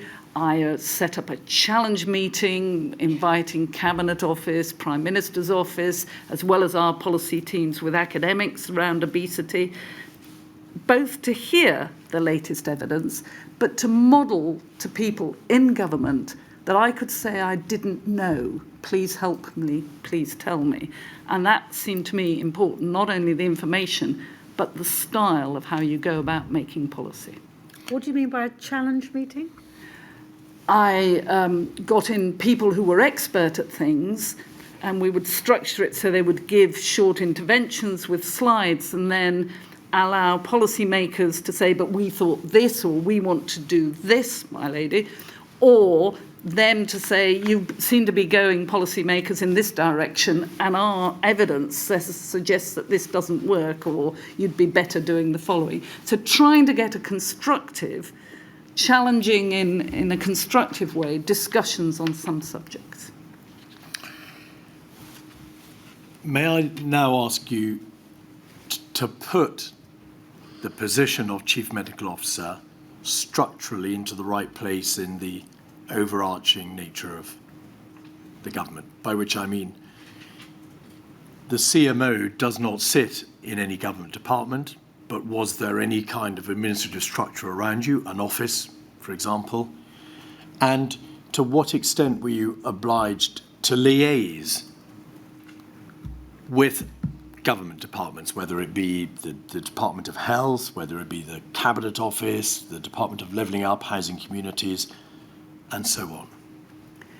So the Chief Medical Officer sits in the Department of Health, now DHSC, supported by a small team, as I said, only 13 in total, in the Department of Health, working mostly on health with health, but working also with the Cabinet Office, Number 10, and other departments. I did quite a bit of work with DFID and the Foreign Office because of global health.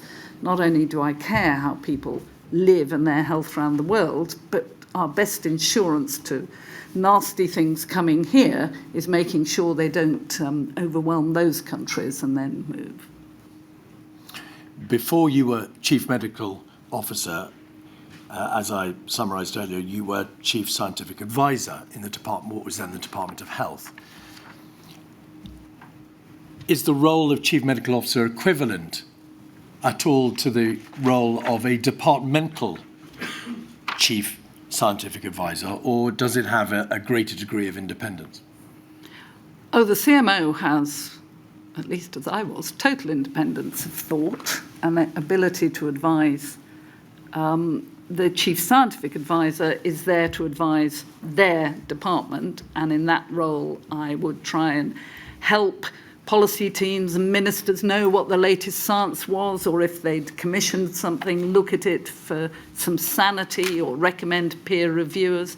Of course, it was me in 2000, I was appointed in 2004 at Director General level, who persuaded government to let me set up the National Institute of Health Research so that we had much more applied research and science, and so that we could develop the infrastructure that then saved many lives of the NIHR managed clinical research networks, which were the networks that ran all the trials that gave us treatments that worked, ran the trials to show whether vaccines worked. So I, as CSA, did most on setting up NIHR and making it effective and deliver for the nation and the nation's health, more than looking inwards. As the Chief Scientific Advisor to the Department of Health and as a Director General in the Department of Health, were you more closely concerned, therefore, with work streams, with work being done within the Department of Health,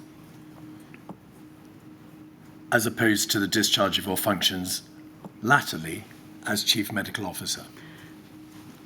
No, I ran the R&D Directorate, but I didn't have any other directorates. I attended the board and things like that and contributed, but they are moderately independent, managed. I was performance managed by the chief, by the permanent secretary.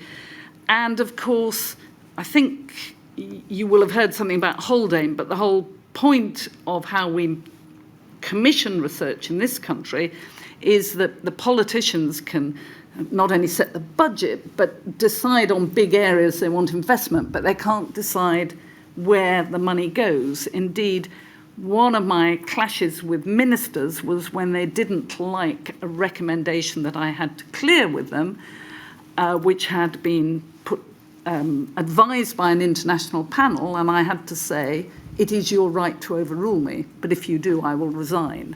I was not overruled. No one in this country could be unfamiliar now with SAGE, the scientific advisory group connected with emergencies. What is the role of the Chief Medical Officer when it comes to SAGE, where SAGE is dealing with a major health emergency? So when I started in 2010, the pandemic 9-10 of flu was declared over. In fact, in that first winter of Christmas 2010-11, I realised I was in wave 3 of the flu pandemic.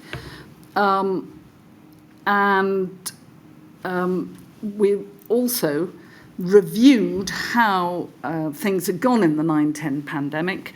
And one of the things that came out of it was that the SAGE had been chaired by the government's chief scientific advisor.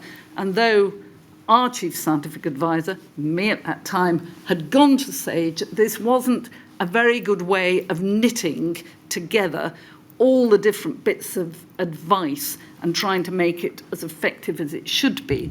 I would sit there and listen in SAGE to people talking about, well, is it safe to transfuse blood or something? And I'd say, but we have an expert committee, SABTO. We have to ask them because they know what they're talking about. So we then discussed it, and over the next couple of years came to an agreement that when there was a medical emergency or an emergency with health impact, that the CMO would co-chair. So, in fact, you participated in SAGE in a number of different roles and with a number of hats on, because you were initially a participant in SAGE because you were the Department of Health Chief Scientific Advisor. That was in relation to swine flu, the 2009 pandemic. Then in relation to Ebola, you were on Sage, or rather pre-Sage. Yes. Then after that, you participated in the Sage that was convened to deal with the Novichok poisoning in Salisbury and Amesbury, because by then you were the Chief Medical Officer of England. Correct. And is it part of the role of the Chief Medical Officer to provide technical insight and guidance and, of course, advice to Sage, as well as chairing it or co-chairing it in the event of a major health emergency? Well, as CMO, I'm quite careful about what I really know and what I don't. So if it came into my personal expertise, I would put it in. But in general, I went to those meetings briefed not only by Public Health England and other experts, but also aware of the situation in the NHS. And so I was there bringing that understanding and a kind of common sense as a doctor who'd worked with patients and the system for many, many years. So to some extent, a clinical view as well. Yes. You've said, Dame Sally, you've reminded us that you're an expert in haematology. Where a CMO co-chairs a health-convened SAGE, may that SAGE call upon not just the assistance, the expertise of the attendants at that particular meeting, so in your case, your haematological experience, but the expertise of everybody at the meeting, but also of a number of other bodies, subcommittees and advisory groups who may be staffed with maybe staffed by experts in other different fields? I was very strong that we should, where we had an existing expert committee, call on them, and we did. Could we have on the screen 204104? Would you please help us, Dame Sally, with getting our bearings in relation to some of the bodies which gave advice in the field of health emergencies? This is what's now familiarly become known as the spaghetti chart, but it is a schematic representation, Dame Sally, of most, not all, of the bodies concerned in pandemic preparedness and response structures in the United Kingdom and England. This is not the chart relating to Scotland, Wales or Northern Ireland. And it faithfully attempts to recreate the position as at August 2019. It's actually quite difficult to alight upon any particular name in the mass of names and bodies. But towards the top of the page in yellow, you will see COBRA, the Cabinet Office, briefing rooms. And underneath that, you will see the Chief Medical Officer England, and that was you at the relevant time. To the right, Government Chief Scientific Advisor. Did the Government Chief Scientific Advisor co-chair SAGE in the event of a health emergency? Yes. And underneath the CMO and the GCSA, we can there see SAGE, Scientific Advisory Group for Emergencies. What were, because we're going to hear a great deal more about them in due course, SPY B to the left and SPY MO to the right? So I should say that it was the government's chief scientific advisor who was the senior chair, because their office provided the secretariat for SAGE and they ran all the other SAGEs. The SPY B was a group that could be set up on behaviour, so trying to advise on how the public might respond to various issues. It arose during the Ebola 14-15 time, when we realised that anthropologists and ethnography were terribly important to the response, and was reconvened thereafter with SAGEs when needed, definitely in COVID. SPY M is the modelling subgroup. O, because during COVID it was active. Out of an emergency, it's just SPY M. It brings together modellers. Here we're talking about infectious diseases, but you can model any emergency, whether it's flooding or anything else. from the relevant departments with academics coming in, and the objective was to bring their different models and come with a consensus agreement to SAGE that then generally the GCSA would take into COBRA the modelling. All right. And when you say SPY MO was active, does that mean it was operational, hence O? Yes. And SPY B is the group in relation to behaviours, Thank you. and therefore SPY B. On the right-hand side of the page, you will see the reference to other government departments, and underneath that box, Departmental Chief Scientific Advisors. You've referred already to the government's Chief Scientific Advisor, but did major government departments have their own internal Chief Scientific Advisors? Almost all of them did, and they met weekly with the Chief Scientific Advisors, so it was a broad network. At the top left-hand side of the page, you will see NERVTAG, New and Emerging Respiratory Virus Threats Advisory Group. Was that a body which reported into SAGE when required, but also permanently gave advice on, as it says on the tin, respiratory virus threats? As it says on the tin, yes, new and emerging respiratory threats, not predicting what might appear. They reported into the department, and myself as Chief Medical Officer, we took their advice into SAGE and COBRA. I think you've done really well with this, but it is because, of course, it's a three-dimensional spaghetti mess. Yes. And I would just say that the Office of the Chief Medical Officer supported the Chief Medical Officer and the Deputy Chief Medical Officer. So I would have put them all together. I would have put them kind of much closer to the Department of Health, but not fully in it. And I do want to point out that I worked, as does my successor, very closely with the CMOs in the devolves as well. Yes. Well, there's no direct link, is there, on the chart between chief medical officers for each devolved nation and the Office of the Chief Medical Officer? I think we've got quite a few links, Mr. Keith. Yes, but I can't even three-dimensional. I can't even pray in aid a dotted line. There is no link at all. But it is an important connection, Dame Sally, so you're quite right to point it out. So we can see there, Dame Sally, chief medical officers for each devolved nation, and of course, that includes all the nations.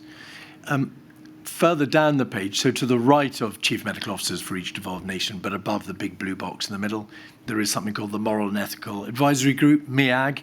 Was that also a permanent body which provided advice on moral and ethical matters? No, that was set up much more recently. It may be permanent now, but that was not, as far as I'm aware, present through most of my time. Right. It is permanent, but it wasn't in place. You're quite right in the currency of your throughout the currency of your holding of the post of CMO. And then in the middle, because this is a health emergency, the lead government department is the Department for Health and Social Care.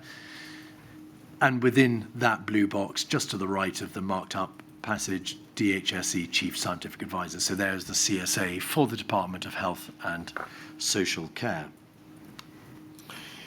Who reported to the CMO. And then if you really want to add to your things, of course, the health protection research units that you've got bottom left are funded by the NIHR. It was money that I took from Public Health England because I wasn't happy enough with their research and I didn't feel that they linked enough to academia, so I took 20 million and following discussion with them and policy leads, chose subjects and we commissioned a series, and they're recommissioned every 5 years, of health protection research units commissioned out of NIHR. Right. And then just above there, we can see above the words Operational Response Centre, which is a part of the Department of Health and Social Care, which came into existence latterly. You can see Director of Emergency Preparedness and Health Protection. That is one of the major directorates in the Department of Health and Social Care, is it not? Yes. All right. somewhere on this chart will be Public Health England or the United Kingdom Health Security Agency. Ah, yes, Underneath. Bottom directly left, below. yes. Thank you very much. My eyes are beginning to cross. Public Health England, DHSC. Could you just very shortly explain what was then the function of Public Health England? Public Health England was a result of the Health and Social Care Act. It brought together the Health Protection Agency and a number of other bodies. I think there were about 70, but essentially bringing together both health protection and health improvement, both as an advisory body on policy and issues, but particularly as a delivery body for public health. They had responsibility for assisting local authorities in appointing their directors of public health in local authorities, and they played a major role in pandemics and health exercises. And Dame Sally, is it Public Health England that was subsequently abolished and its functions divided between the United Kingdom Health Security Agency, to which you've already referred, and a number of other bodies, including the JHSC, NHS, and regional health authorities? All right. And then finally on this chart, towards the right-hand side of the page, up against the departmental chief scientific advisors and all the government departments thereunder, we can see three groups in faint yellow: the UK Zoonosis, Animal Diseases and Infections Group, the Advisory Committee on Dangerous Pathogens, ACDP, and HARES, the Human Animal Infections and Risk Surveillance Group. Do they all, broadly speaking, do what they say on the tin? Yes. Dame Sally, forgive the comment, but some of us may get the impression occasionally that there's change for change's sake in names of different groups or bodies. What was the rationale between bringing together health protection and with Public Health England and then separating it again with other bodies? I mean, why? My lady, they were both political decisions. There is a rationale for putting all of the public's health together because then you have a critical mass and things like data collection and processing, all sorts of things can inform each other. And our public health specialty, as they train, has three pillars, I imagine they call them, that they train in. One is health protection, one's health improvement, one's health services. So people could move between them. So Jenny Harries was doing health protection in Public Health England. I appointed her as my deputy on health improvement. And as a regional director of public health, she was rather good. She managed both. So they were trained in all of them. So that was it. I presume that the splitting again, going back to what was there before Public Health England, was an effort to really have a not just a focus, but a grip on response for emergencies. Thank you. Finally, I think I may have said finally already, but finally, there's an important part of the public health structure, which is reflected in this chart, which is the local directors of public health towards the bottom of the page in the middle below NHS England. Who are directors of public health? They are a community of some wonderful people who are either doctors or specialists in public health, and they have trained in those three areas that I've talked about. Many of them are epidemiologists, and they are situated in local authorities. This was a change that was brought in the 2012 Act. It's reminiscent of the middle of the last century, when public health was a local issue and public health directors were the local medical officers, and they looked after outbreaks and food, health, safety and things there. So it sounds a really good idea, but of course the government gave budgets with them to local authorities and they were very vulnerable and they ended up cut. So I think they have found it a very difficult role. You referred to the 2012 Act. In fiscal terms, and as far as the directors of public health were concerned, did that Act transfer fiscal responsibility for those directors away from central government to local authority? And that, of course, is why you refer to the fact that local authorities then control the budget. So if local authority budgets are cut, equally, the budgets of their local directors of public health are cut. That was in effect what happened. The budget went from the Department of Health to Public Health England, at least this is how I understood it, and then out to the directors of public health and became part of the local authority budget. Public Health England collected the data and accounted for it, but it was cut by local authorities when they needed saving. Given what you said earlier about the important functions of the CMO, including health improvement, as well as public health, to what extent does the CMO, England and Scotland and Wales and Northern Ireland, collaborate with and engage with local directors of public health? So the structures were different in the other devolves, and they had roles within the NHS, in their NHSs, which I didn't. I met at least once a year with directors of public health by sharing a conference with the Association of Directors of Public Health. I met the president or chair of the Association of Directors of Public Health more often. I tried some phone-ins, but not many people phoned in. So if I met them, they said, oh. So I face very similar issues to you, because I would talk about how you have to try and persuade politicians to put money into things or to recognise the importance of a policy. And I would talk about how difficult it could be. And they'd say, oh, that's exactly what happens to me.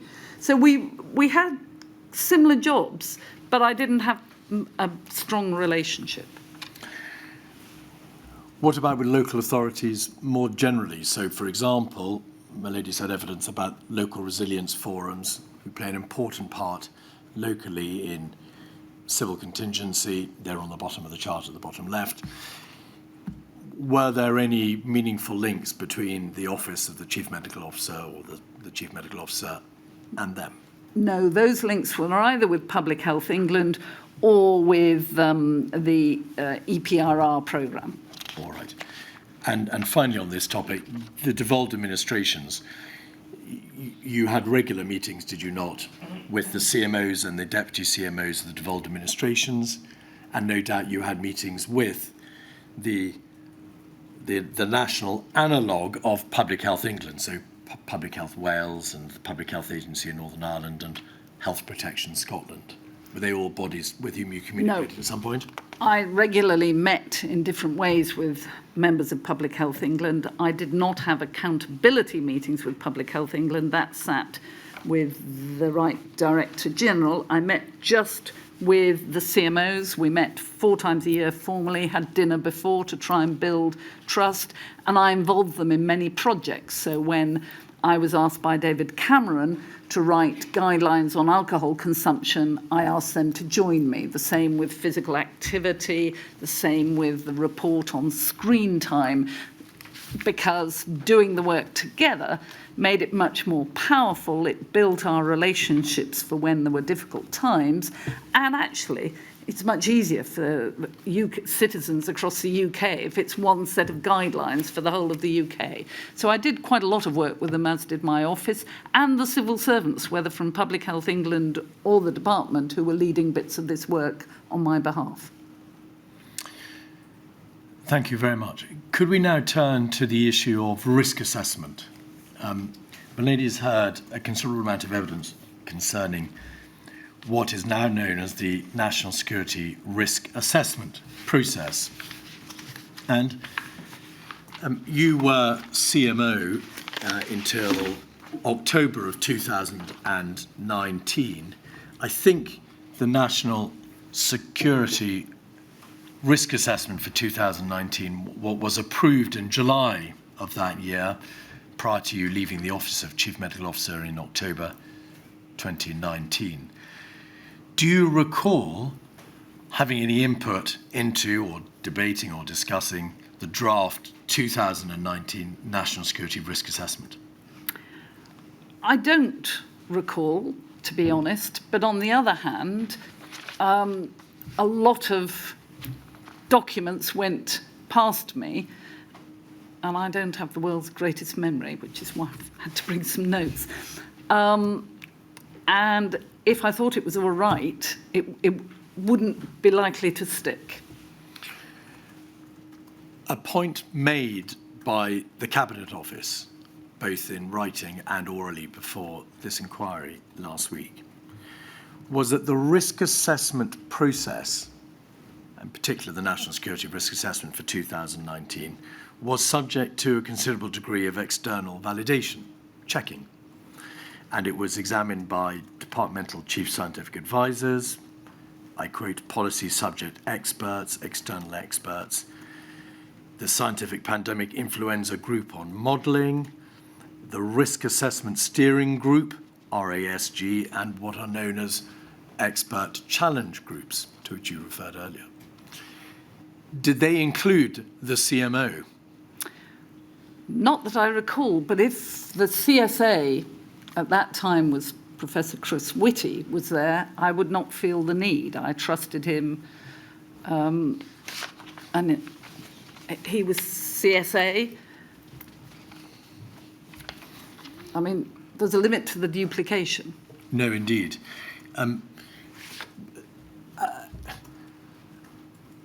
The Chief Medical Officer, of course, after you, as you said, is an expert in epidemiology. One of the major risks, in fact, the primary risk, a tier 1 risk, the highest overall risk in that entire risk assessment process was of influenza pandemic, of course, closely related to the issue of epidemiology. Do you think there was a case for involving, or maybe now involving, the Office of the Chief Medical Officer in that risk assessment process in order to ask the right questions, to challenge and to probe? I think it does depend on who is the CSA and who is the CMO. I would be surprised if I could second guess Chris Whitty.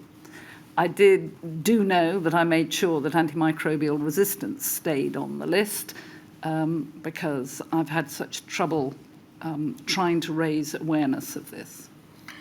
In your witness statement, you express your belief that the UK's preparations for a pandemic of influenza reflected a long-standing bias in our preparations in favour of influenza and diseases that had already occurred, with, we now know, an underestimation of the impact of novel and particularly zoonotic disease. Part of that underestimation, or an explanation for that underestimation, may in part be found in that risk assessment process, which focused on pandemic influenza, as you know, and arguably failed to give sufficient attention to the risks of other pandemic pathogens and of their varying characteristics, which may include different incubation periods, asymptomatic transmission, higher transmissions, greater severity, and so on. You're familiar with the issues. Why do you think that long-standing bias occurred and/or was allowed to continue? So I've said previously something about groupthink, and there was groupthink, but it wasn't just us. This was the whole global north, the Western world, thought that flu was the thing to focus on. And let me be quite clear. We've had, in just over a century, 4 flu pandemics. We will have more It's only a question of when. So for me, the issue is not should we not prepare for flu. We must prepare for flu. The question is what else we do over and above that. And clearly, we could have done more thinking. So we needed the system, which included me in that way, needed more challenge. I tried. Following a visit to Hong Kong, where I learnt a lot about SARS, I did ask, unofficially, what about doing a SARS review, and was told, oh no, it won't come here. And I found in a document that is, you have, someone's given me in an evidence pack, INQ 4056256, the National Research Register, National Risk Assessment, from January 16, that it actually says about SARS, more recently MERS and Ebola, that they were unlikely to present a wider threat to the UK through sustained spread. So I mean, that was what I was being told. I went to Korea, I came back, and I asked for a MERS practice, and we did exercise Alice that you may come to. Yes. So I did put some challenge into it, but maybe this is the moment to say how sorry I am to the relatives who lost their families. It wasn't just the deaths, it was the way they died. It was horrible, and I heard a lot about it from my daughter on the front line as a young doctor in Scotland. It was harrowing, and it remains horrible.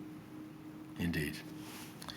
In September of 2019, the John Hopkins Centre for Health Security published a paper entitled Preparedness for a High-Impact Respiratory Pathogen Pandemic. Can we have, please, 198916? I think page 6, please. 198916.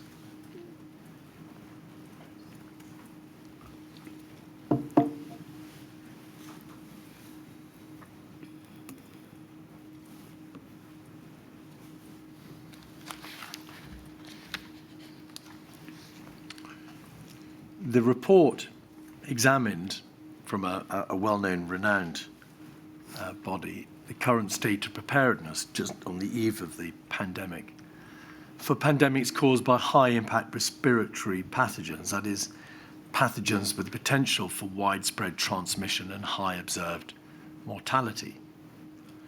Were a high-impact respiratory pathogen to emerge either naturally or as the result of accidental or deliberate release, it would likely have significant public health, economic, social, and political consequences.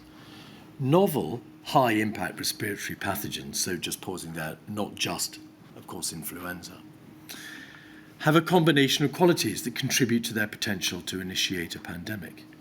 The combined possibilities of short incubation periods and asymptomatic spread can result in very small windows for interrupting transmission, making such an outbreak difficult to contain. And of course, Dame Sally, a longer incubation period whilst one is becoming infected, which is asymptomatic, so that one doesn't know one is infected, gives an even greater potential to spread an infection before one becomes aware of the symptoms. The potential for high-impact respiratory pathogens to affect many countries at once will likely require international approaches. And the article goes on to raise a general concern about the lack of global attention and consideration of this threat, and it calls for a better understanding of levels of preparedness structures and capabilities, and observes that there are notable existing gaps. In this field of pathogenic learning, it was well understood, wasn't it, that the next pathogenic pandemic could have very different characteristics, not just influenza, but differences in terms of transmission, incubation period, and asymptomatic infection. You must have given a very great deal of thought to this issue. Why did that whole process of risk assessment, of producing influenza strategies, of preparing work streams to deal with the consequences and the impact of an influenza pandemic, not address that feature? I think the answer is in two halves. So the first is, of course, it was this group that said we in the States were in a wonderful position and top of, along with the WHO, top of the charts for our pandemic flu preparation, which, if I'm you're... sorry to interrupt. Do you mean by there the reference to the... Johns Hopkins. No, the grading carried out under the auspices of the World Health Organization, the joint evaluation, and also the GHSI chart. Right. So, that reassured me as a non-expert. But part of the answer is that, first of all, I believed that if we prepared well for flu, we should be able to pivot pretty effectively. And we can't prepare for everything. Meanwhile, we did a lot of learning as we went. So after 9/10, there was the Hein Review and that 2011 pandemic plan I came into. My role was to consult on it, to consult widely. And no one said, oh, you've got it wrong. We were hoping to update it, or at least the department was intending to in about 2014, but then Ebola came. But we learnt during Ebola about things. The Public Health England, on behalf of government, put in place screening at the airport, looked at and modelled quarantining in a hotel and some other facility, which didn't sound very nice. But they did do pieces of work that I knew we could call on. I knew that during Ebola, because we would inevitably import some cases, that because of the pressure I put on the NHS, they had to make sure they not only in 2015 had reliable PPE, but I was assured by their chief medical director that they had been trained to use that effectively. So I went forward believing that we had quite a bit of the other things that we might need in place. Public Health England was advising on the PPE stockpile. The second part of the answer is yes, we did not have, the government didn't do the plans, but we didn't have resilience either. And as I said earlier, you can't get a good outcome if you don't have resilience in the public's health, resilience in the public health system, it had been disinvested in, resilience in the NHS, and by comparator data, compared to similar countries, per 100,000 population, we were at the bottom of the table on number of doctors, number of nurses, number of beds, number of ITUs, number of respirators, ventilators. We needed resilience in social care, that was clearly missing. Resilience in the life sciences, about manufacturing. We didn't have that. The only thing we had resilience in, and I'm very proud of, and it did save millions of lives across the world, was R&D. But if we don't build those, no plan will work. Dame Sally, could you just explain what you mean by R&D? Do you mean the clinical expertise, the scientific and research base in the United Kingdom? So following Ebola, led by Oliver Letwin, some considerable amount of money, more than 400 million official development assistance was made available, and we set up, I think it was 110 million, the vaccines network to look at what we could do, and I chaired the first meeting, then Chris Whitty took over, to help prepare for infections that didn't have vaccines that might occur in low and middle income countries and might spill over. We funded into Oxford for a MERS vaccine. That was the basis of the successful Oxford, Cambridge, AstraZeneca vaccine that saved more lives probably across the world than the other ones. Indeed. We had I'm having to think of all the different things. Also, we put in place after Ebola a rapid support unit, which was co-commissioned out of the London School of Hygiene and Tropical Medicine and Public Health England, on the grounds that if you snuff out something that happens quickly, it's much better and cheaper. And they would go at WHO or country request all around the world to help countries on breakouts of Ebola, cholera, things like that. I put in place the research units. We had the research networks to deliver all of the clinical trials. I know I've got more I should tell you. All right. I can't remember it all. Rather than turning this into a memory test, but if I may say so, a very impressive answer. But we'll come back to some of the specifics a little later. Thank you. But therefore, just standing back in terms of, to use your expression, the pillars of the United Kingdom's ability to respond and its response, the three areas appear to be the question of resilience, about which you've spoken, if I may say so, very eloquently. The issue of research and development, the scientific and research base, which led to diagnostic tests being made available extremely quickly. Vaccines, of course, antivirals, clinical treatment, the trials, and all the data research from Vivaldi and Zoe and the various systems that were put in place. And then the third area is, I suppose, countermeasures, the political and administrative system, which was designed to prepare the country for a possible pandemic. And it's in relation to the areas of resilience and countermeasures that you have spoken in the terms that you have in your witness statement. The Pandemic Preparedness Strategy 2011, to which you've referred, 22708,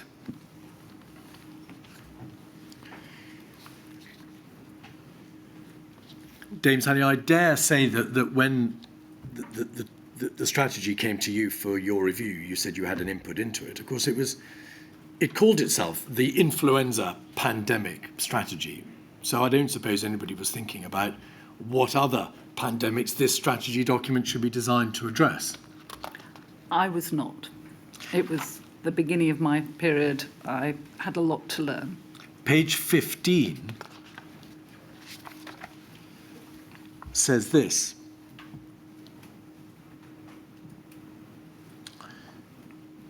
A pandemic is most likely to be caused by a new subtype of the influenza A virus, but the plans could be adapted and deployed for scenarios such as an outbreak of another infectious disease, for example, SARS, in healthcare settings.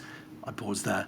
In healthcare settings because SARS wasn't generally understood to be something that was capable of spreading beyond healthcare settings, with an altogether different pattern of infectivity.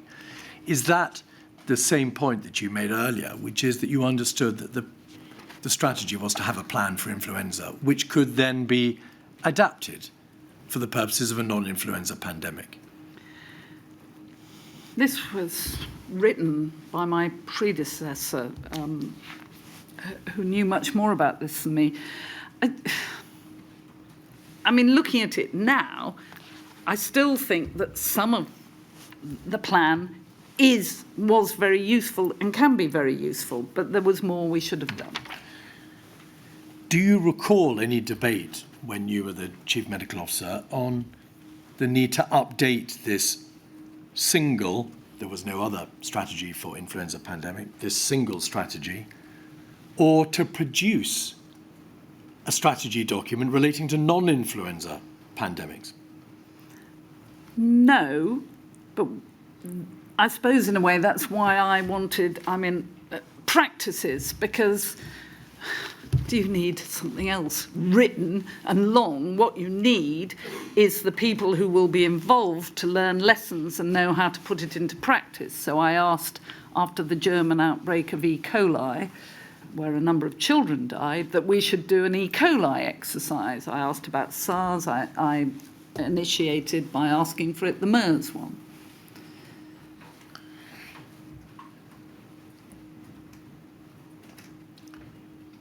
As far as you are aware, did anybody stand up and say, well, that this strategy is solely reliant upon a pandemic influenza? There appears to be no strategy document dealing with non-influenza. Where are they? Where is that document? I can remember no one saying that to me. I think I would remember that. In your witness statement, turning now to a different topic, you say this: as a system, we need to open ourselves up better to challenge, including from external experts. And you will know from your comprehensive review of the documentation that the Department of Health and Social Security, after the COVID pandemic, acknowledges that the department would have benefited from a fuller understanding of the response by Asian countries. Of course, the responses to their experiences of SARS and MERS, both of which had repeated outbreaks.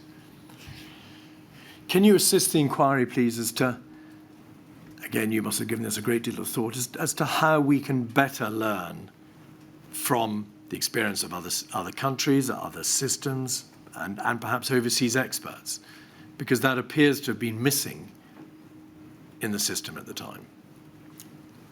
So we need to continue to engage with WHO, and through WHO we build relationships with other countries. We have two quite useful systems. One is called GHSI, Global Health Security Initiative, which is G7 health ministers plus Mexico, who have met a number of times, and we've done exercises with the ministers and their senior advisors. Those have been useful. G20, when Germany was chair, we did an exercise in Berlin on Ebola. That was very important for the health ministers. I learned some things. I actually went and ran one on antimicrobial resistance for the Argentinian G20 that they found very useful. But I also think we need to look at how we bring in external challenge. And it is something about an open policy approach, which I was clearly made for, in that I love to have a debate and see if someone can best me and make me change my mind. Do they? Occasionally. Yes. And so, Dame Sally, have you identified, therefore, a second important doctrinal approach that there can no longer be the level of groupthink to which you referred earlier, but there must be more external challenge and a doing away of what you describe as United Kingdom exceptionalism, the belief, utterly ill-founded, that we know better? I absolutely agree, but I would also say that as we do this, we've got to remember that we have a limited amount of money and limited people, both in the policy space and in the delivery space, whether it's the NHS or public health. And so we also have to, while listening with respect to some of our academic colleagues who come up with things, and say, yes, but what is the risk of that happening? Is that something that we need to do a special plan for, or can we amend a plan? I mean, it's clear that no one thought about lockdown. I still think we should have locked down the first time, though a week earlier. But during that, we should have thought, do we need to further? The damage I now see to children and students from COVID and the educational impact tells me that education has a terrific amount of work to do. We have damaged a generation, and it is awful as head of a college in Cambridge watching these young people struggle. And I know in the preschool they haven't learned how to socialise and play properly, they haven't learned how to read at school. We must have plans for those. Well, they, Dame Sally, of course, are all terrible consequences from the lockdown itself. But for the purposes of this module, the position was, wasn't it, that the possibility of a lockdown itself was neither foreseen nor planned for. That is the reality, isn't it? And it was true. That failure in the context of planning for a pandemic that is one of the more notable failures in this strategic planning? Yeah. All right. I'm sorry we didn't plan for that. I think I would prefer to have planned to not get us to that stage, but we didn't recognise that something could get to that stage, and then how would we manage it? Another thing, which I would say we didn't plan for, was flu has peaks that go for 12 to 16 weeks. We never planned for something that was unremitting for a couple of years. And may not have gone away yet. We could have some more mutations. The risk assessment document to which you referred talks only in terms of a 15-week wave. And the impact of that on both the public but the front lines, we had to think about how we should scale effectively, but then maintain that response. And while I'm on it, we should, as a government, I'm not government, but I wish that someone had looked at logistics and thought about logistics and supply chains and data better. Maybe we come back to that in the context of some of the recommendations from Alice and Cygnus, which of course deal with that. You referred a few moments ago to the failure to think more about how to prevent.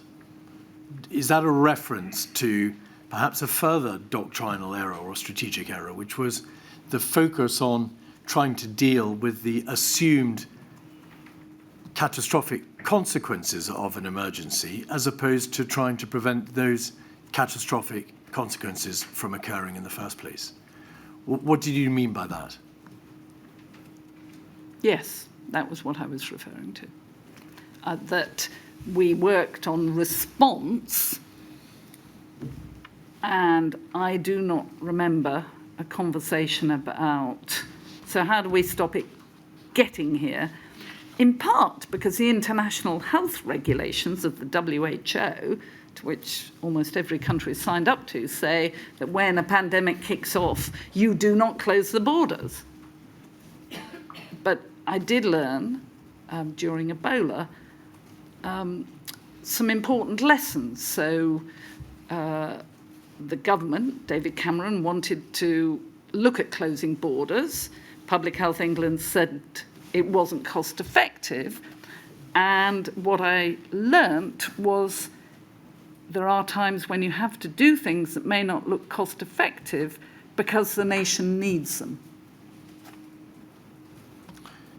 May I now turn to Exercise Alice and Cygnus? You will be, of course, very familiar with both exercises, not least because the evidence before the inquiry says that Exercise Alice was prompted by a request from you personally. And it was a tabletop exercise conducted in February of 2016 in London to deal with the assumed large-scale outbreak of MERS coronavirus. And it was a very significant exercise, was it not? Yes. The objectives of the exercise were to plainly observe and confirm the health capabilities and capacities of our country, to explore and report upon the communications and the control mechanisms as to how this emergency would be dealt with, and also public messaging and contact tracing and so on and so forth. But two very important parts of Exercise Alice and the report dealt with the possible need, I emphasize possible need, for mass contact tracing if MERS, the assumed exercise, were to get out of control and not just be confined to health settings. And also the possible need for large-scale quarantining, again, if the virus were to get out of control and were to overwhelm the relatively small systems for dealing with high consequence infectious diseases, which are basically run by Public Health England and specialists who go in and sort out the problem. Can you recall now why the work streams that were designed to give effect to the Exercise Alice recommendations, particularly in relation to quarantining and mass contact tracing, don't appear to have borne fruit? No, I instigated it. I felt we needed it. If you look at the report, you'll see it was published, written by Public Health England. My understanding was, having written the report, which of course I saw, I participated and saw that they would get on and make sure that they addressed the agreed recommendations. It wasn't me saying, I think you should do this. No, it was the report. Yeah, from them. So, looking back, does it appear to be the case that the system, for which of course you're not personally responsible, but the system failed to ensure that within a reasonable amount of time, practically the recommendations of Exercise Alice were put into place, that plans were drawn up along the lines of those recommendations? I would have expected them to be. It appears they weren't. In relation to Exercise Alice, after it was completed, it, in general terms, it set out and highlighted a number of areas in which recommendations were made and areas in which improvements were suggested. Do you recall any debate at the level of the office of the CMO as to how progress was being made in terms of putting those recommendations into place? No. All right. I mean, you must understand, I was terrifically hard worked and actually spent rather a lot of time on another health emergency, the antimicrobial resistance pandemic. Let me make absolutely plain, the system did not provide for or anticipate that the Chief Medical Officer should oversee this process and make sure it was put into place. I'm merely inquiring as to whether or not the system happened to provide for the CMO to be told of progress and what was happening. I don't recall it. Jeremy Hunt, in his witness statement, and we'll be hearing from Mr. Hunt tomorrow, says he was not involved in Exercise Alice, and neither the department, that's the Department of Health and Social Care, nor the Chief Medical Officer believe any recommendations from the exercise reached his desk, which rather suggests that he's asked you or he's made some inquiries as to whether or not you knew that the recommendations had not reached his desk.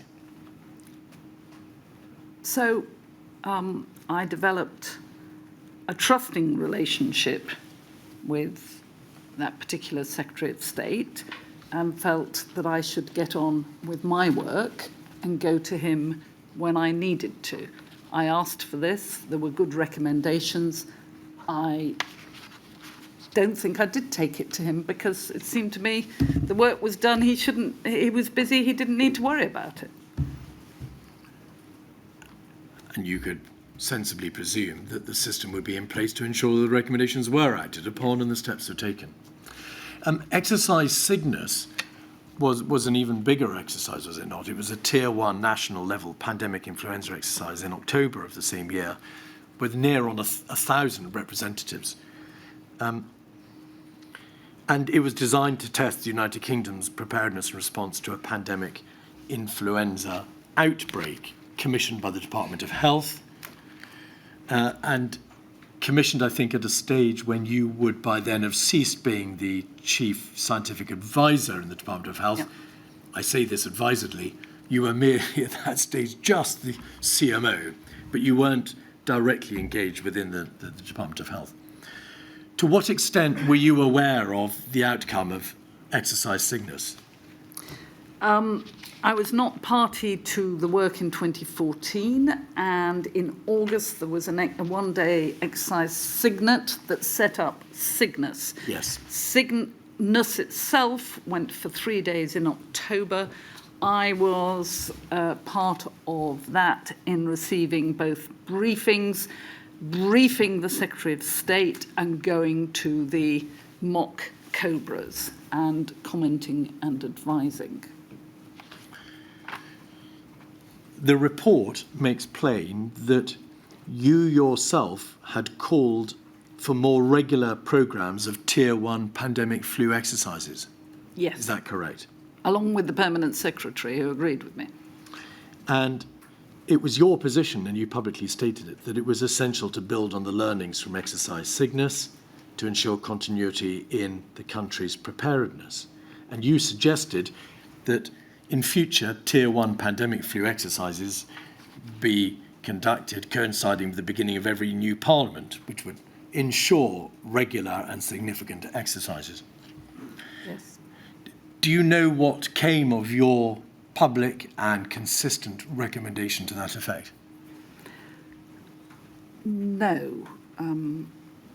But we probably aren't in the new parliament and COVID came. But I don't. The conclusion from exercise Cygnus, and Milady has heard this conclusion stated a number of times, is that the United Kingdom's preparedness and response in terms of its plans, policies and capability were not sufficient to cope with the extreme demands of a severe pandemic that would have a United Kingdom-wide impact.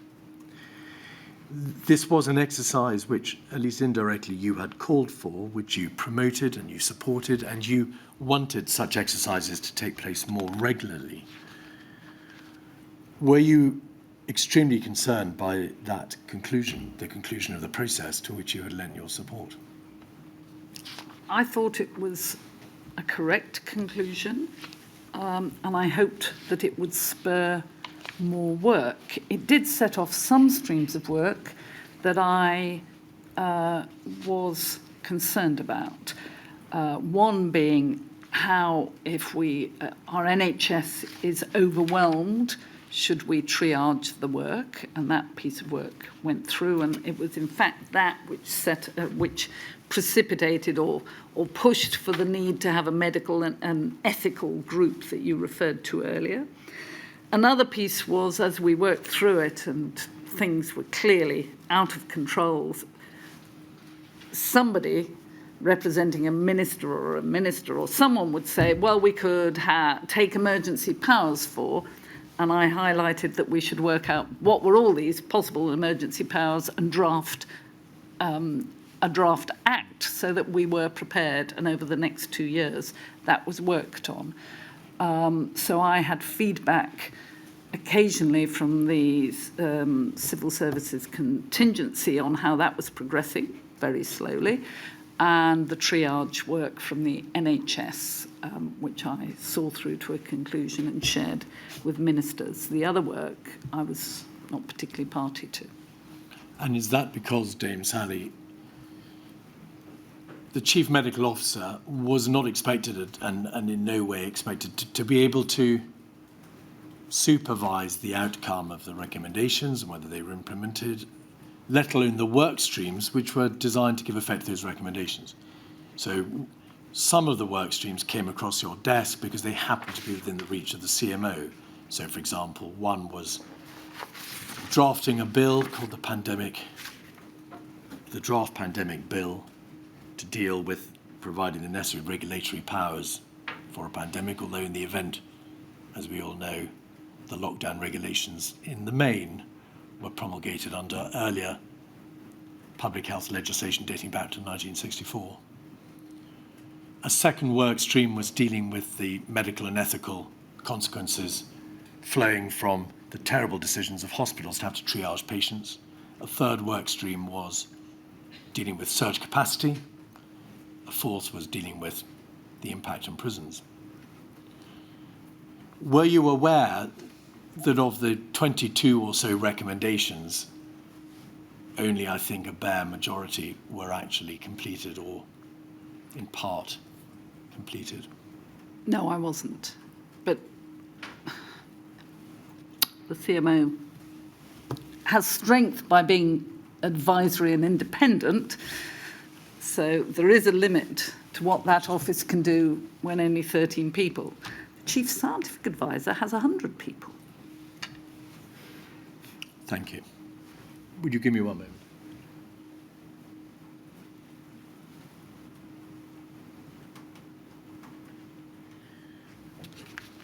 Dame Sally, Just before you go on to a different subject? I was going to ask one more question, yes. On this one, right. Just generally, and that in fact would conclude my examination. Oh, right.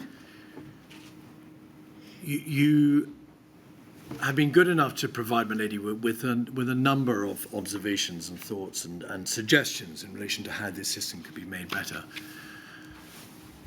Are there any other general recommendations or suggestions that you'd like to make that we've not touched upon yet? I think there were two issues as we went through COVID that I saw that I worried about. And the first was that Sage is, by definition, a biomedical model. Could you explain what you mean by that? So it is about science and about health and very practical and evidence-based. And where the behaviour groups by B came in on behaviour, which is much more societal, which is where I'm going, they just opined, based on no evidence, that the public wouldn't like lockdowns, so they wouldn't do it. There was no evidence. And what they should have said was, there is no evidence you will want to consider. And it seemed to me that sitting outside it all, which gives you some advantages in thinking and challenging, of course, that what we needed to do was balance the biomedical model with the economic and social, that ministers and government need to be presented not only with the biomedical advice, but also what's the impact on the economy, on the social cohesion of our community, and on education. And so we needed, as a nation, a second group advising on all of that. And I wondered whether you would use, just as we have the chief scientific advisor, perhaps the chief economist from the Treasury and the Bank of England to bring in education, well-being, and all of those things. Because I don't think we, as a nation, considered those issues effectively. The other very big concern I had as we went through this was data and how it was handled to help the nation do better. I mean, to find that Public Health England were collecting data into Excel spreadsheets and is bad, but then didn't know they only had 300 lines, so data dropped off the bottom and they didn't know that they'd lost some patients at one point, is appalling. But we weren't, as far as I could see, accessing and using all data. So before I go on, let me just say, I was very quiet about COVID because it seemed to me that a lot of people were commentating, and I know from when I was CMO that you know a lot because people are synthesizing stuff and there's data, and that many people were setting themselves up as experts on television who weren't, and very few external people knew the whole picture, so I was keen not to. The only time I did make comment was once in the Telegraph, and that taught me I shouldn't do it again. Though the reason I did it, perhaps I could just say this, was because I'd written a book. I thought that COVID would start a debate on the health of our public and inequalities, and I wanted to contribute to that. And I'd written a book, and I brought you a copy, your lady, to give to you. Thank you very much. For your summer reading, because I thought you might find it interesting about these issues.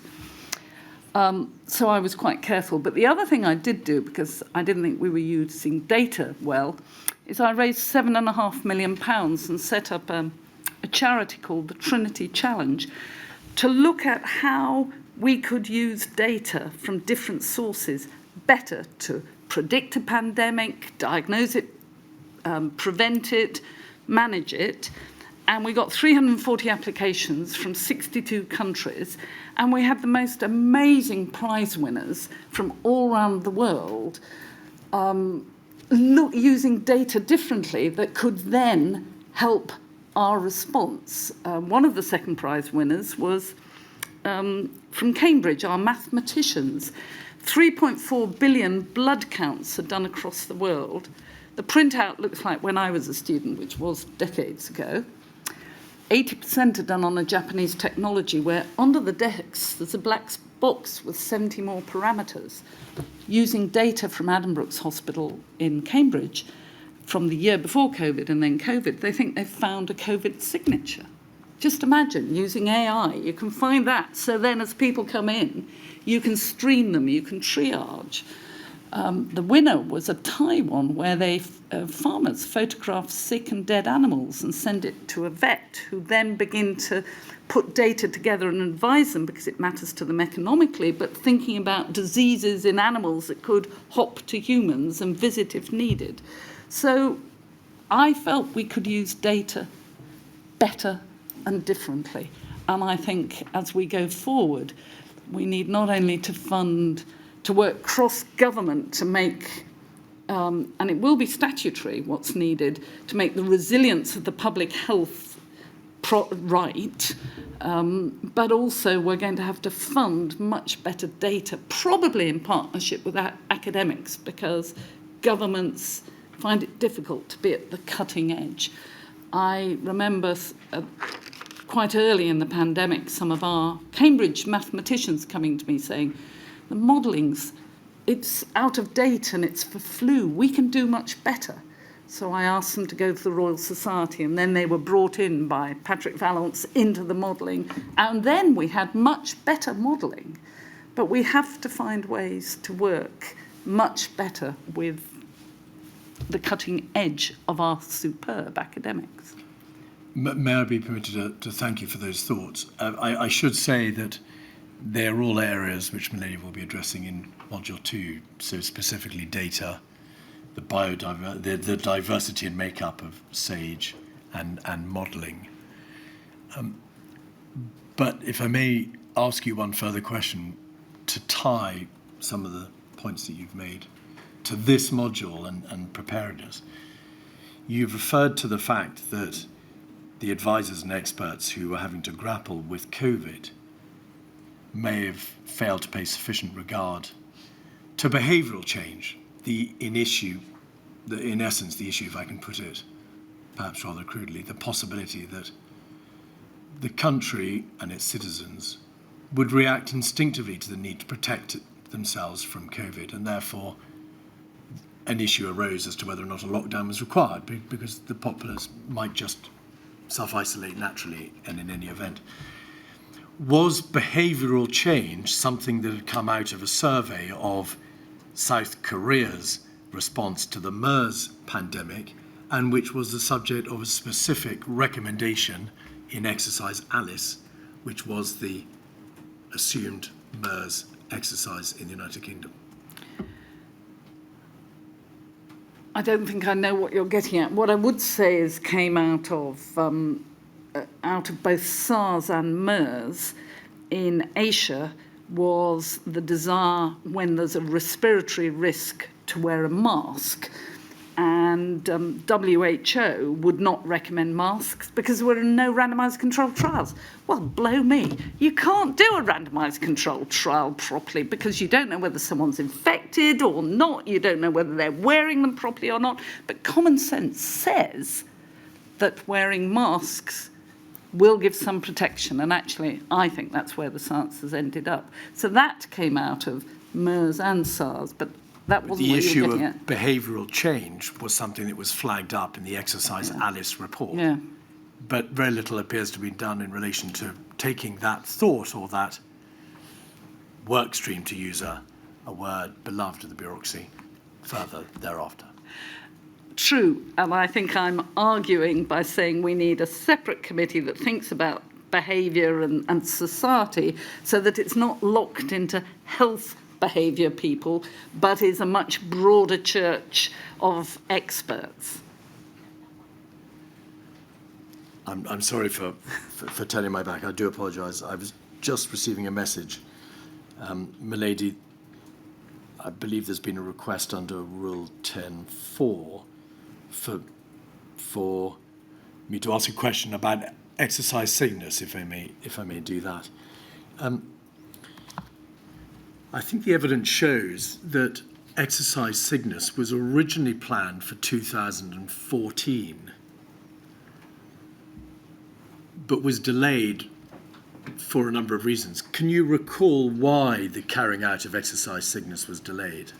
Well, 14-15 was when we had Ebola, wasn't it? 14 to 16 was when Ebola was in West Africa. We mobilised, we were asked by the Sierra Leone government to lead or to support them in their response. They had many cases, many deaths. We mobilised a hospital ship. We mobilised military on the ground to build hospitals and diagnosis and treatment centres. We sent NHS staff. I mean, we learnt a lot, but it delayed the exercise. Was there also not a strike by junior doctors around about the same time, which impacted upon the operational date of the exercise? That would not, as far as I'm concerned, have impacted doing an exercise, but I think they were contemporary.